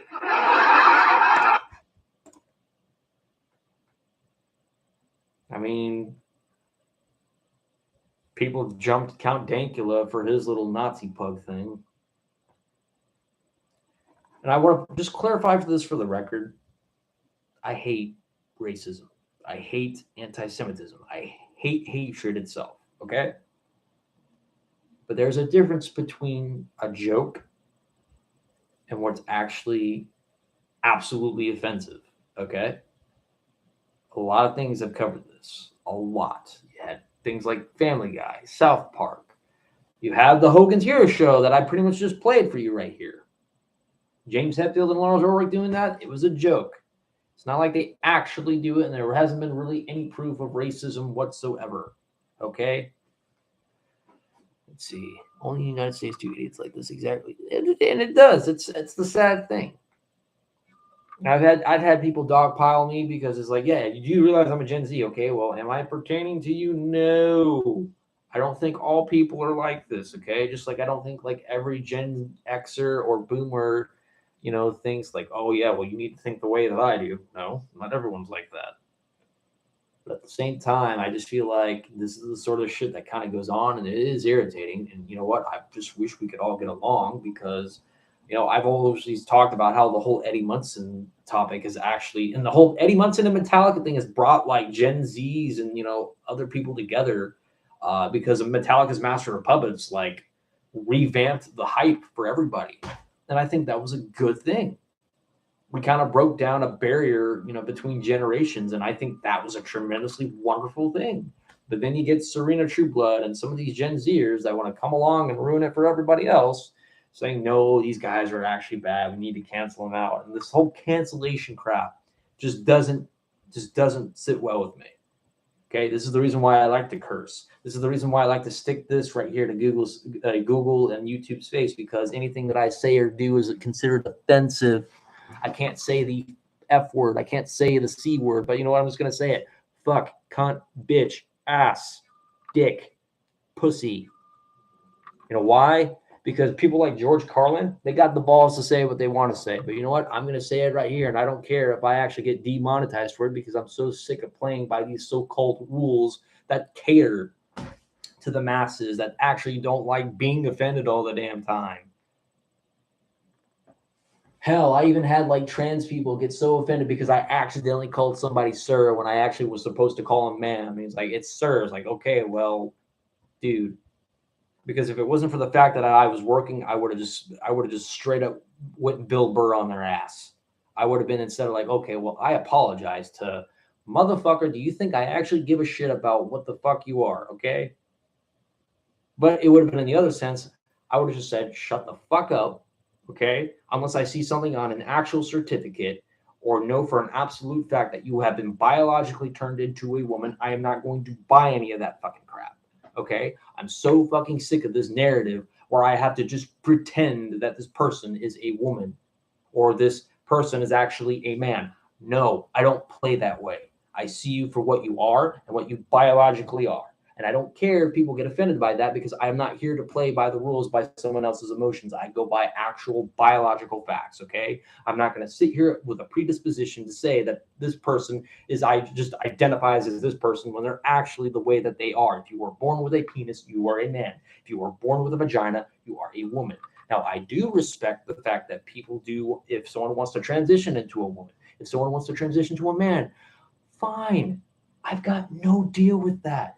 But I'm going to actually say exactly what I'm going to say one of these days. And if someone gets offended, they're saying, no, I'm an actual woman. Okay, well, you know what? Show me proof then. You're dressed up in woman's clothing, but yet you still have a beard. You still have a mustache. Okay? So I'm going to call you as it is. You're a guy in a fucking woman's fucking dress. Okay, actually, that's something else I needed to put on here. For the other topic, so I actually add that in there.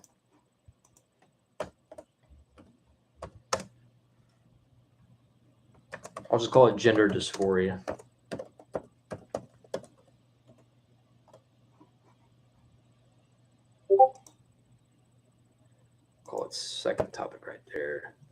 topic. All right, fourth topic.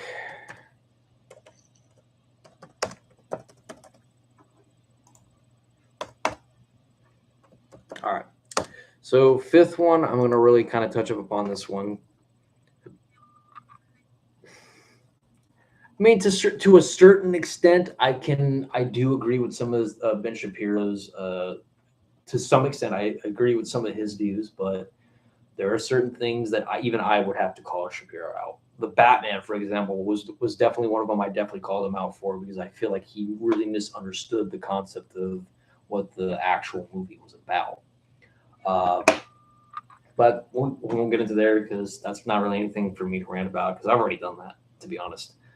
But the next topic I really want to talk about, which I haven't really touched upon the subjects in literally over 2011, so over 13 years. So I haven't touched upon this in 13 years, and this is the whole Thanatophobia topic, which I'm bringing this all up here. Okay, well then that was inadvertent because I was actually just referring to Robert Pattinson's Batman, but I just realized that yeah, he passed away too, and that's actually a shame because he was a kick-ass Batman.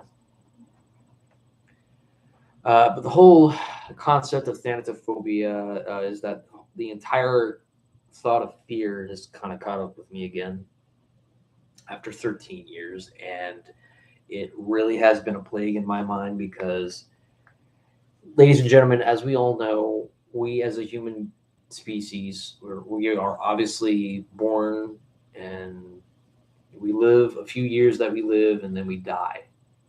And that's the ultimate thing that scares me because it's not about the how, it's about the when.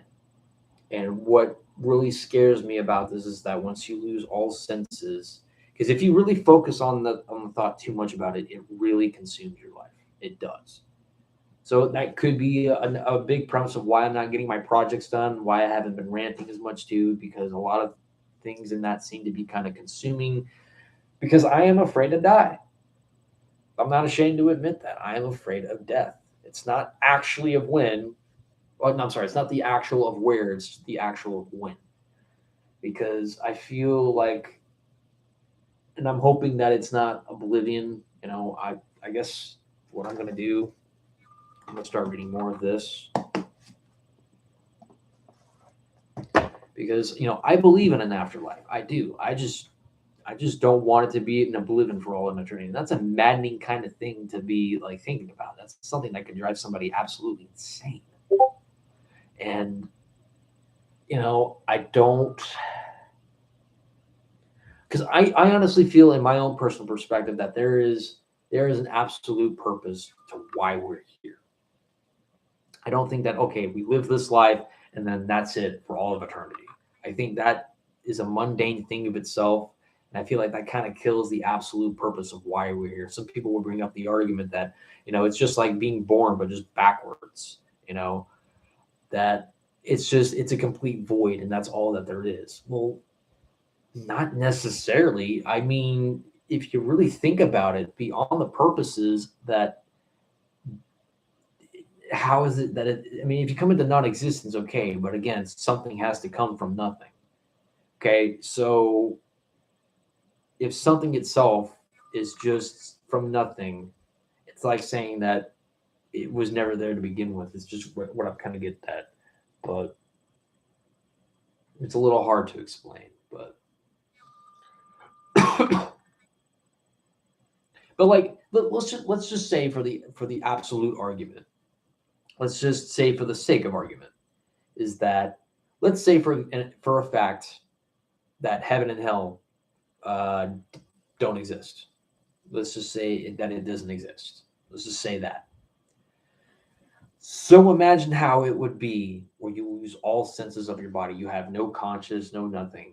And I feel like that kind of defeats the purpose of living when you start experiencing the things in life and then all of a sudden it fades to nothing. I feel like I do feel like that there is life after death, because it feels like you carry on everything that you've known in this life, and you're transitioning into another world with everything that you've known. And it's weird. And like, I've been kind of asking around, and some people have actually told me that they've actually had near death experiences, which, you know, it does give me a sense of comfort, because maybe there is, because, you know, there have been times that people have experienced something that's kind of beyond the rationality of the human existence, or the reality, or the plane that we live in. But like, I'm not going to sit here and say that what I believe is absolutely right without the shred of evidence, because again, you know, what I believe in does require faith. I do believe that science itself can play a major part in it, but, you know, so can faith. And, you know, I don't want to use that argument against people that I get it, that if nothing started out from before, but if it was all just particles, but, you know, you never know. We don't know exactly the entire truth to it, behind it. You know, because I just feel like there's a lot more to it than what we know.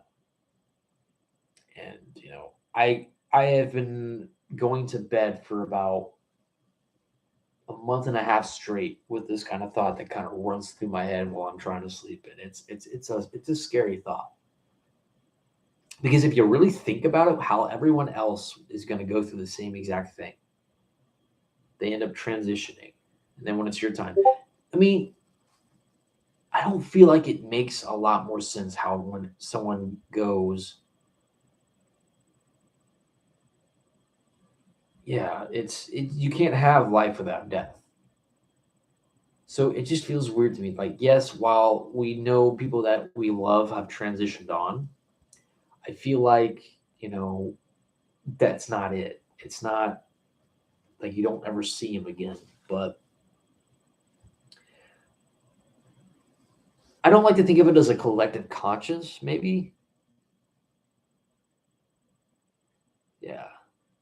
I just feel like if we were all brought here from somewhere, wouldn't it all make sense if we were all brought back into the exact same area that we came from? You're brought here, and then you return from where you were. So it's just something that's been on my mind. But like, I'm gonna read more of this, because, you know, I do believe in this, in which I'm not gonna say this, that this justifies the existence of God. Okay, I'm not going to sit here and say that's the answer, but like, I did kind of find it, you know, a little intriguing. This happened in Vegas, by the way, because it never snowed. It never snows, like, it rarely snows in Vegas. But there was this one time where I was just praying for snow and praying for snow. Lo and behold, it snows in Vegas, and I was like, okay, God, you heard me out here. You know, and the thought of death wasn't running through my mind, you know, as often, but I felt a sense of comfort, because, you know, I felt like I belonged to a church, and it's the only thing about Vegas that I actually do miss, is that church. But the more I think about it, it's just because I really want to, which I hope, if I'm just hoping, you know, when I die, the first person that I see in heaven is my cat. You know, I have his ashes literally in my closet right now, like, you know, in a box that's like safely put in a good spot, because, you know, that's my best buddy in the whole wide world. That's the first person I want to see when I die.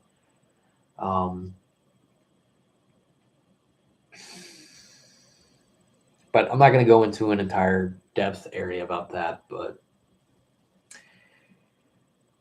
it just sucks, because, and if there's another point to this, is that mortality and immortality. Immortality itself, if you really think about it, is more of a curse than a blessing, if you really think about it.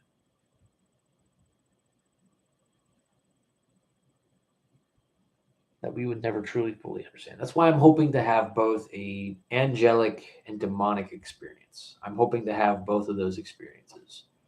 I know that sounds very like gruesome and depressing and very ominous to hear about that, but like, when you're seeing something, again, seeing is believing.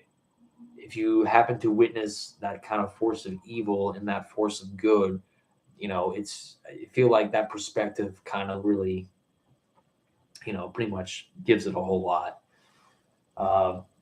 Because I do believe good and evil do exist in the world. I mean, from what I obviously see, and I feel like there has to be, a separation of that for people that are evil and people that are good. Now, I don't think of myself as a good person. I think there's things about me that I'm really trying my best to change. And again, this is the sake of argument for this end. Like, say, if heaven and hell do in fact exist,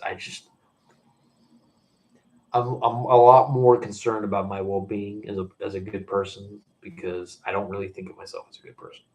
I just think of myself as sometimes a selfish and a person who is addicted to a few things that I'm really trying to push away from, and apparently keeps sucking me back in. But that's the unfortunate nature that I keep going into. But well, now that I've touched up upon that subject, I mean, I could pretty much move on to something, and this is something that I feel like that kind of also ruins a dream of mine that kind of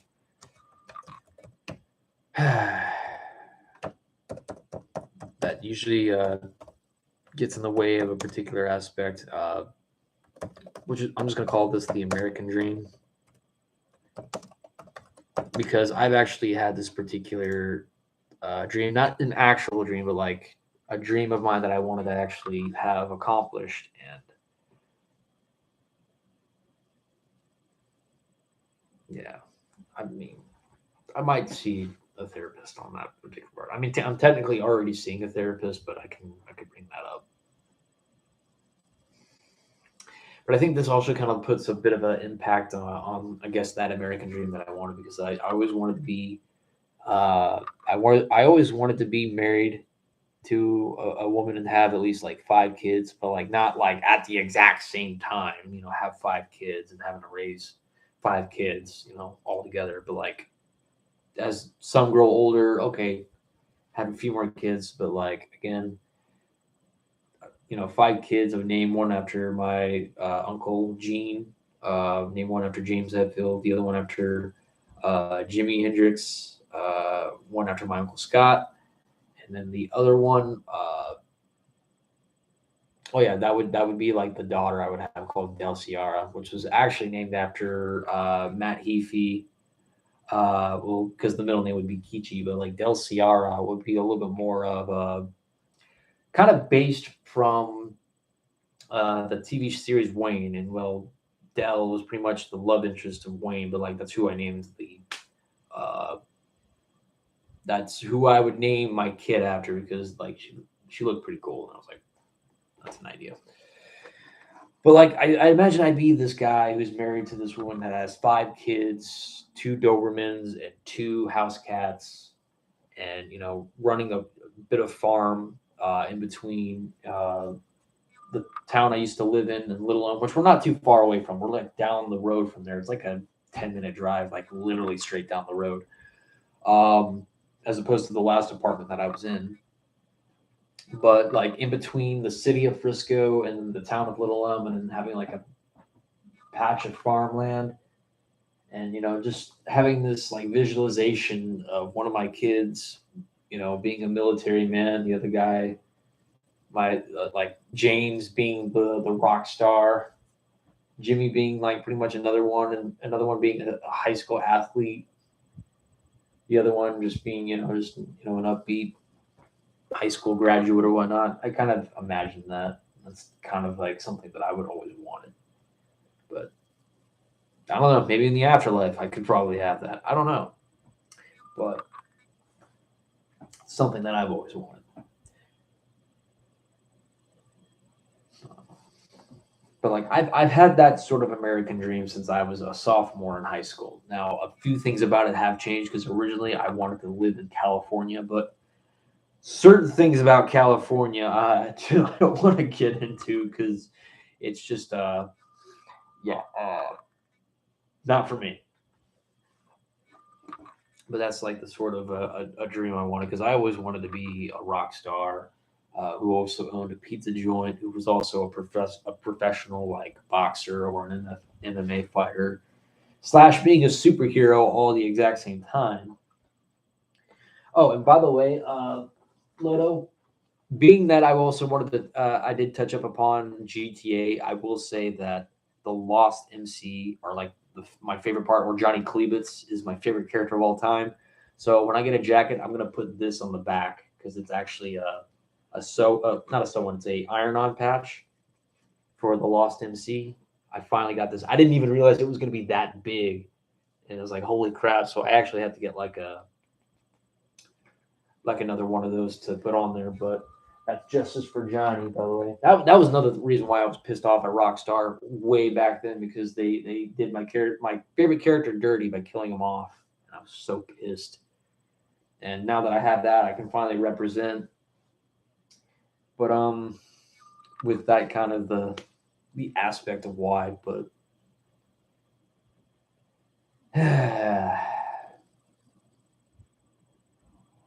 yes, no, the execution. And that's why I'm also making that project that I'm trying to do to print this out and make it into a book. Which, by the way, I should probably show you guys what I finally finished. Which, if you've seen it on Instagram, cool, but should be here because I already finished it. To me, it's a completed project that makes me happy, and I know I have it around here somewhere, but I know it's beyond a shadow of a doubt here. Wait. Oh, yeah, it's my God of War again. Duh. Are you in here? Well, of course you got to be in here. I mean, I made the damn thing. Excuse me 1 second.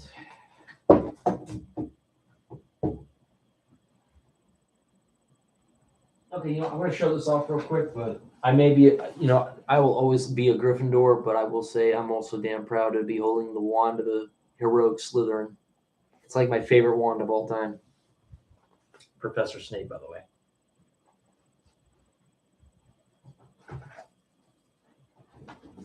Which, again, brings me to that statement. Not all Gryffindors are heroes, and not all Slytherins are villains. So that I can definitely say for an absolute fact. If I have to push that, I can do that. It might be in here. No, I guess I am wrong.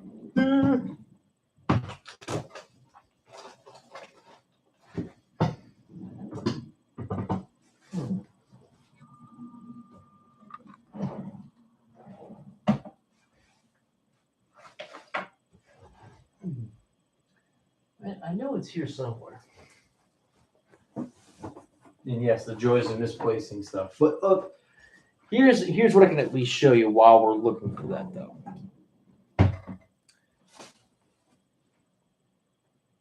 Yes, no, go ahead and lock. Yes, there we go. Yeah.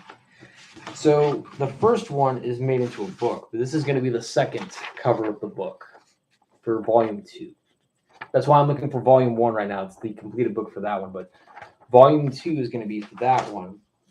The cast of characters, as you see. So the main characters that you're looking at, although I do not own the rights to these characters, this one right here is the main character. That is who this entire story is based around, because again, it's like 3,000 years before the Battle of Yavin, Luke Skywalker and Darth Vader, during the whole entire clash with the trenches of the Death Star. But these two characters right here are the most important to that story. But this is basically the cast for that one. I have a whole lot more, but that's mainly who it's about. So if I can find the book, I can show you guys what I'm trying to do. Where's that thing? I can just hold that in place.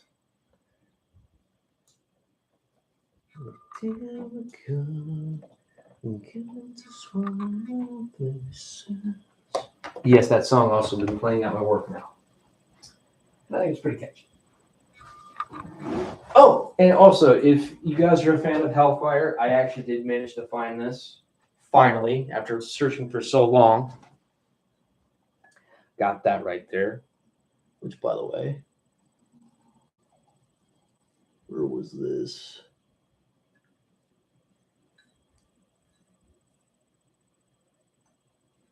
Awesome. I gotta get a wash too. But I'm glad I found it. Now, that thing is around here somewhere. I'm very eager to find it now.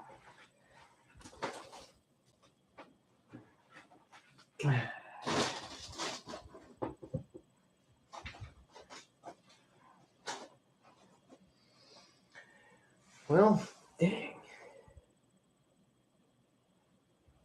Hold on a second.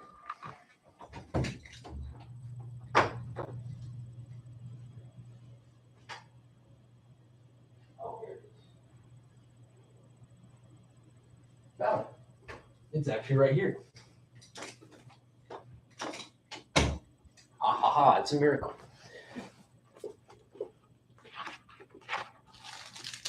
So this is the first volume right here made into a book. So we're looking at approximately, so I might actually do a story stream for this too. So, because I'm actually going to try to finish up the sequel to Lobo, Righteous Gunslinger of the West, which I should have done that a long time ago. But we're looking at about 281 pages for this book. Yeah, that's not going anywhere. So this is probably one of the greatest. Again, I don't own the rights to the artwork or the characters or to the actual story that, you know, BioWare and EA Games has made. But you know what? The fact of the matter is that I can make a story and actually add in a few more liberties of my own to this is what makes me very happy. And this is kind of the work that I like to do. So this is the same work I'm trying to do with the Grand Theft Auto Online project and make it into my kind of my own kind of story. And in order to make a book like this, I have to go through all of those assholes online just to obtain certain elements of that content and try to display it. Gives me also that sense of trying to do what I try to do, but it's a little bit more complicated. That's why I'm trying to like find some artists for certain aspects of that, but makes it easier. But if I can make it into a storybook, it would make me happy, you know, and I feel like a greater sense of accomplishment. So this one is probably my next greatest accomplishment of work. With that being in mind, what is that there? So I'm actually going to do something real quick, and I'm going to check on something because something tells me I am not about to like what I'm about to see.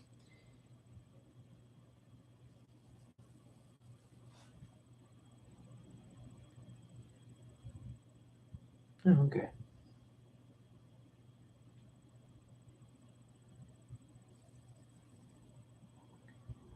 Well, damn. Okay.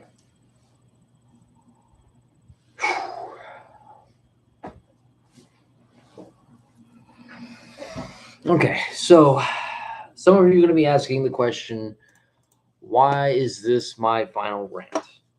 Which we got a little bit of time before I end off the stream, but I want to kind of give it the explanation of why I want to kind of talk about this a little bit. It's because I just don't believe that hold on, bookmaking. So the reason why is because I don't feel like it's a healthy aspect for me for the times. You know, I have called out and have spoken very angrily about certain YouTubers, and we can safely name them off the bat. It's a final rant anyway because I'm not gonna. There's no going back after this. So, you know, there were people like Jim Profit Communist, Combian, Onision, Morg Official, Mike and Actor. Niece Lone Star. I mean, I'm only mentioning names just because, for example, who was another one? People like from Cloud9, all this other stuff. It doesn't really matter anyway. And then this Quantum TV guy, because again, I just feel like there are certain things that I find completely wrong with how they do it. I mean, again, I've been called out for certain things too, and again, I had to own up to it. McJuggernuggets was one I actually had to do. Vegan Gains and UTF, that is a definite. Which I don't even know what they're doing now. Which Joy Sparkles BS, yes. People I've beefed with. Okay, we'll do that as the eighth topic. Save. Yes, pedal apologists like Ernst Steiner. Who was the other one? Yeah, Ernst Steiner, and I believe it was Lee Monsuk. Lee Monsuk was the other guy that I had like a very, very, very, very huge issue with. But who was another one? Oh, Dustin Nunn was another one of them. Stetson Hardwick. Oh my gosh, dude. There was that one as well too, and I know there was like it was briefly with Brain Enema for that one too. Jim Soroka, I do remember that. That was another one. Who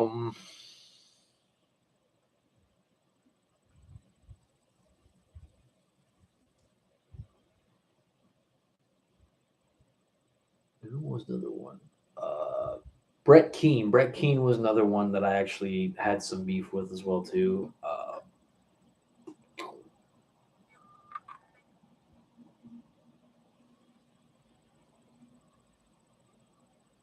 There's like so many off the bat that I could have. Charles Wright. That one's a little bit familiar. I think that one's still a bit vague, but like I do recall that name in a sense. So there's that.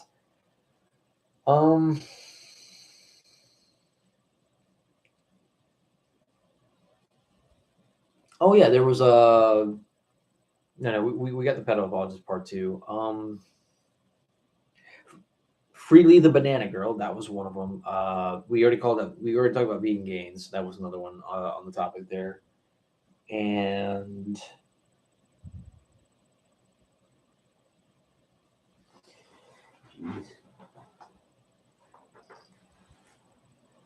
it's right here. Yeah.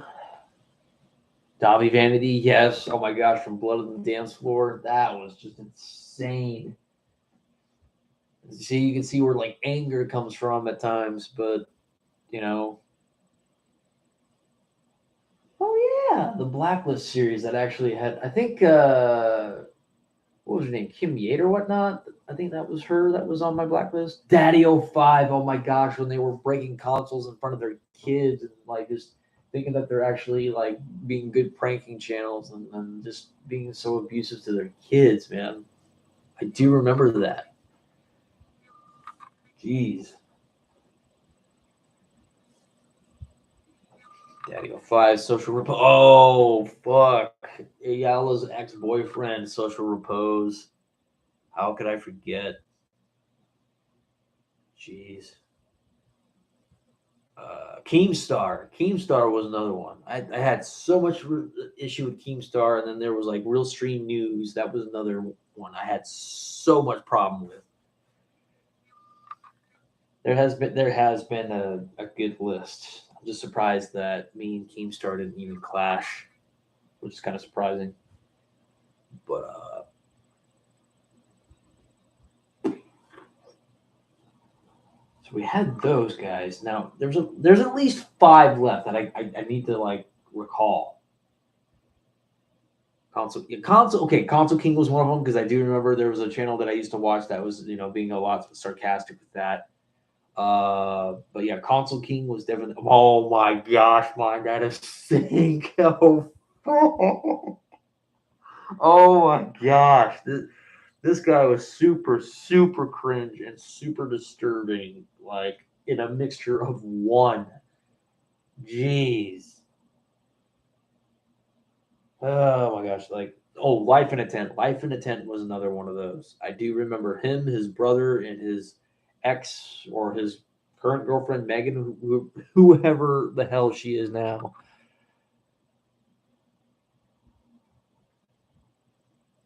Oh my gosh, dude, that's just some freaky shit. Kim Davis. Yeah, okay. Kim Davis was the one in the Blacklist series. I said Kim Gate for some reason, but Kim Davis is the correct name for that.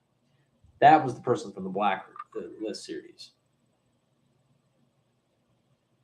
Oh man.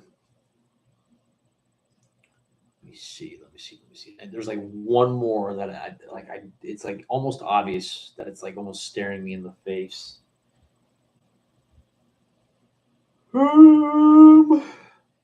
Reese Eber. It's a little bit vague on that one. I don't really recall much from Reese Eber. Or Reese Eber, if that's how you really say it. But la, la, la, la, la,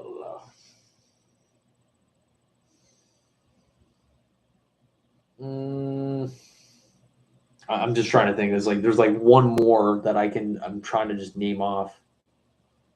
Kanye West. Okay, that's another one. I guess we could pretty much put on the list for that one. Fuck me, like it's on the tip of my tongue and I can't even remember it. Shoot.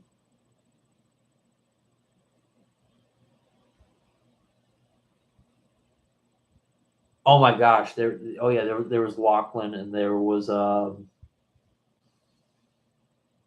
Razorith. Oh my gosh, those are the guys I had like a very huge issue with. Razorith, because turns out he was a fucking pedophile, and then Lachlan because again I'm not sure if he's may have matured. I don't know much about what he's doing now, but just from my past experiences with him, I just feel like hasn't really given people the chance to really.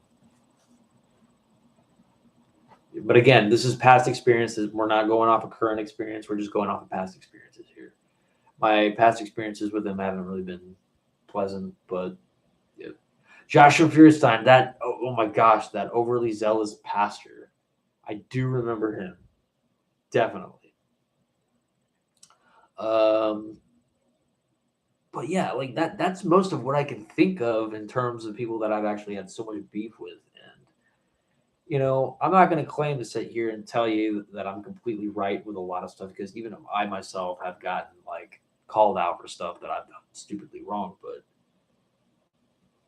I mean, Tommy Wiseau. I mean, yeah, I called Tommy Wiseau out on like a particular subject when it came to Doug Walker. But Tommy Wiseau is not one of those. I think I had an entirely huge deal with. I think it was with Konami. I had a huge deal with, but Tommy Wiseau. I mean, he's grown on me quite a bit ever since then. Ever since the whole entire The Room review, but I don't really count that as a beef. That was just more like a grievance and concern to me now than it was from when I did my rant video on there. But it wasn't really much of an issue with him. But I mean, I guess it was back then, but it's whatever now.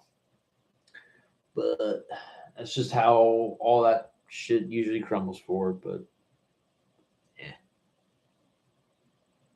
But Konami, oh my gosh, Konami was the one I was really, really, really, really upset with, just because when they took the franchise of Metal Gear Solid and just crapped all over it. So yes, if the FCC with a Jeep Pie with the net neutrality issue. This is when I lived in Vegas. I was not for what they were trying to do. They were trying to completely kill net neutrality and turn into a very corporate dystopian function that you would have to pay like a monthly subscription to even use the internet in general. That was the most asinine thing that I have ever seen in my life.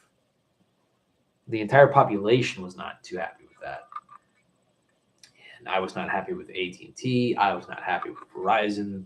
I was not happy with these certain companies trying to monopolize on that particular situation. And that's infuriating. And I think that's stupid.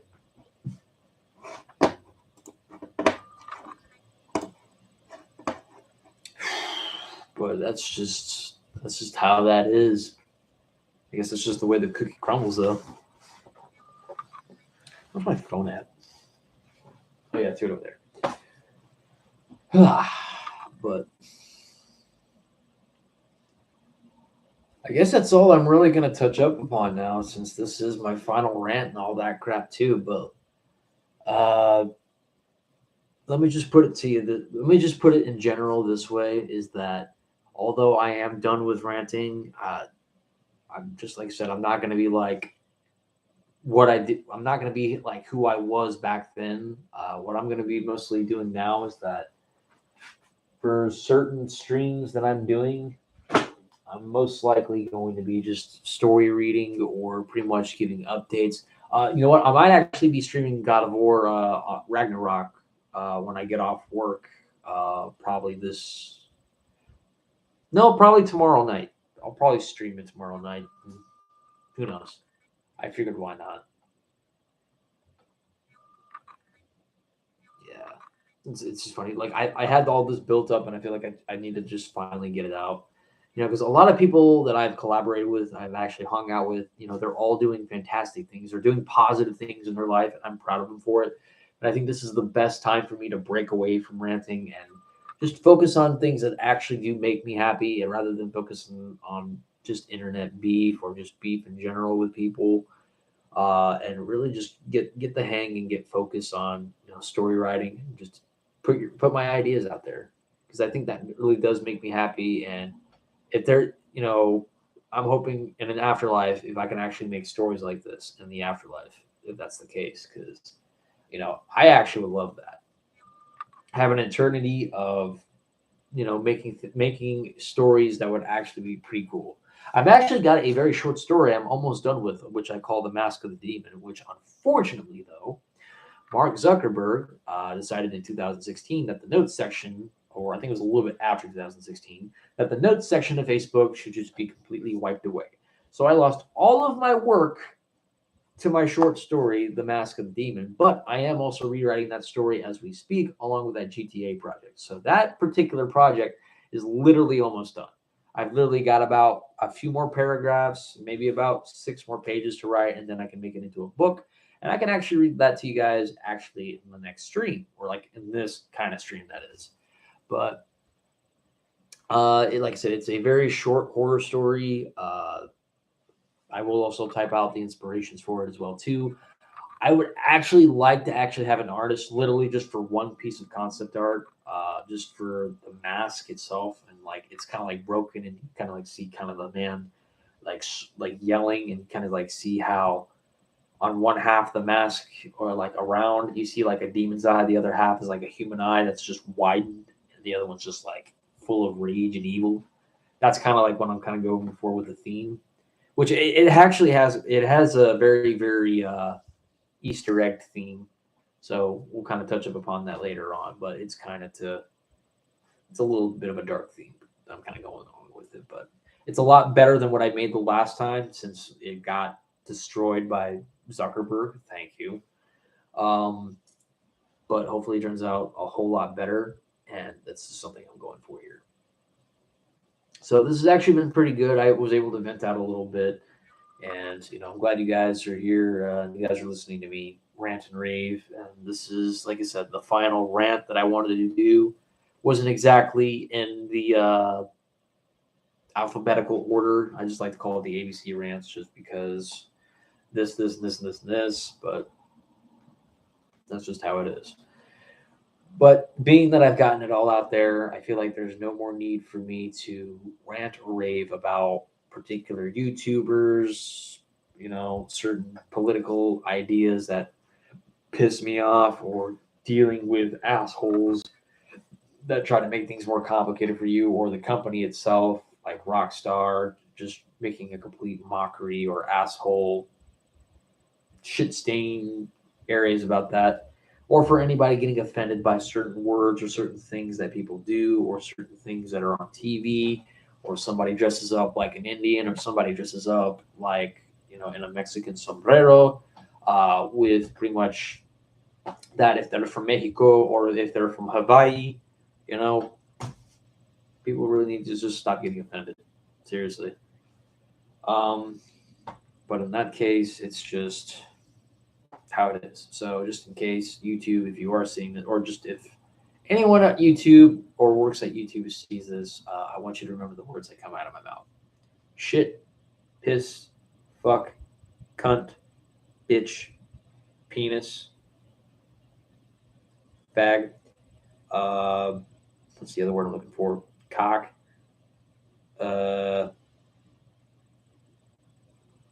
What's the other word? What's the other word I'm looking for?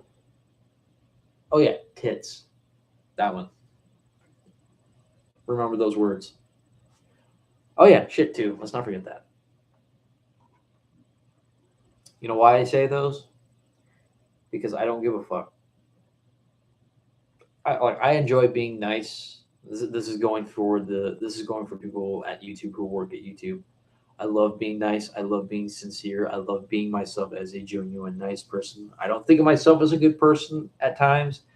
Sometimes I think of myself at the smallest of times that I can be nice. I can be gentle. I can be polite. I can be like it is. But the one thing I refuse to do is bend over and cater to the type of demographic that you believe has the most impact. That's not something that I agree with. And I say these words because I don't care about whose feelings I hurt. Because this is not about feelings. It's about what's out there, what's true, what I feel is wrong. Oh no, how ironic is what I feel is wrong. It's opinionated, but what I see is wrong. Okay? What I call out, I believe is wrong. Not by emotions, though, but what I believe is wrong. So I say these words because I'm so tired of the fact that everything has to have some sort of filter to it. While I do agree, certain mannerisms, depending on where you go, should be followed. Like if you're with family, if you're actually being nice to a group of people, certain mannerisms I do believe you should actually have. But if I feel like I'm being disrespected, or if I feel like I actually need to say it like that because people want to push my buttons, then I'm going to say it. And I shouldn't have to suffer the consequences for speaking how I feel. I don't believe in bullying people. I don't believe in harassing people. I don't believe in hatred, or if it's racial hatred or anything like that. I don't believe in any of that stuff. Hence why I didn't say the N-word, because I don't believe in it. I don't believe that it exists. It does not exist in this here. I'll even say the word. The word nigger does not exist in this stream. No racial slurs. No racial slurs at all. They do not exist in this stream. No racial hate exists here. Because if I did see that on my stream, they'd be booted the fuck out. That is the only thing that I will not that's one of the few things I will not tolerate in the stream. Whether if I was ranting or if I was saying anything else. And you guys have heard it here. That was the only reason why I said the N-word. It's to understand the concept of that. It's to understand what I will not tolerate. And then watch people get upset because I say, the N-word. And then they don't understand the context of that.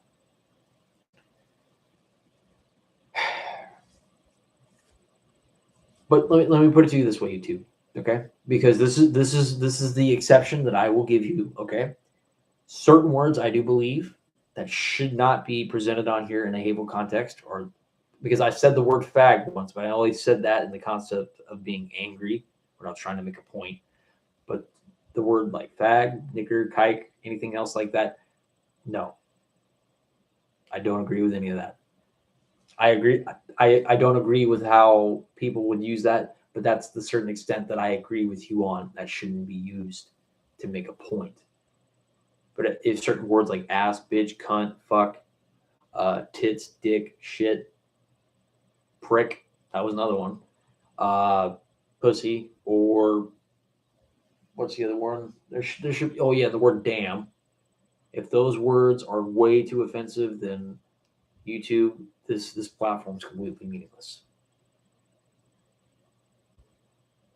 That's why.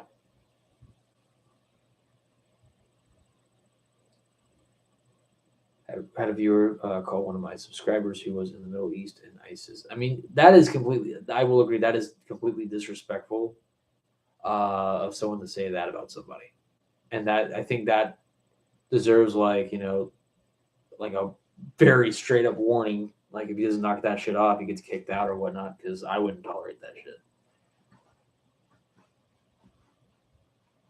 You know, there's people that come over from different countries to escape certain areas that kind of go through that, and then they have to deal with people that want to be, you know, just like that. True.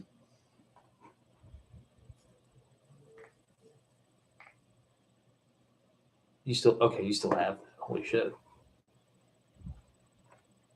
So I'm gonna end it off here. I want to thank you guys for coming out. Makes me happy. This actually did give me some comfort. And I'm just gonna say this in the general sense, like when I die, or like when we all die, hopefully I get to see you, like a lot of you guys on the see you all on the other side, because I don't want it to be just the void. That's just I would no. I would hate that. Because it trust me, it would not be heaven without you guys.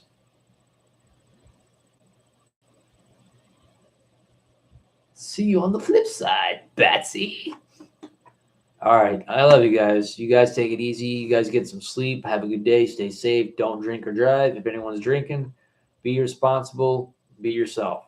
Don't let anyone take that away from you. Have a good night.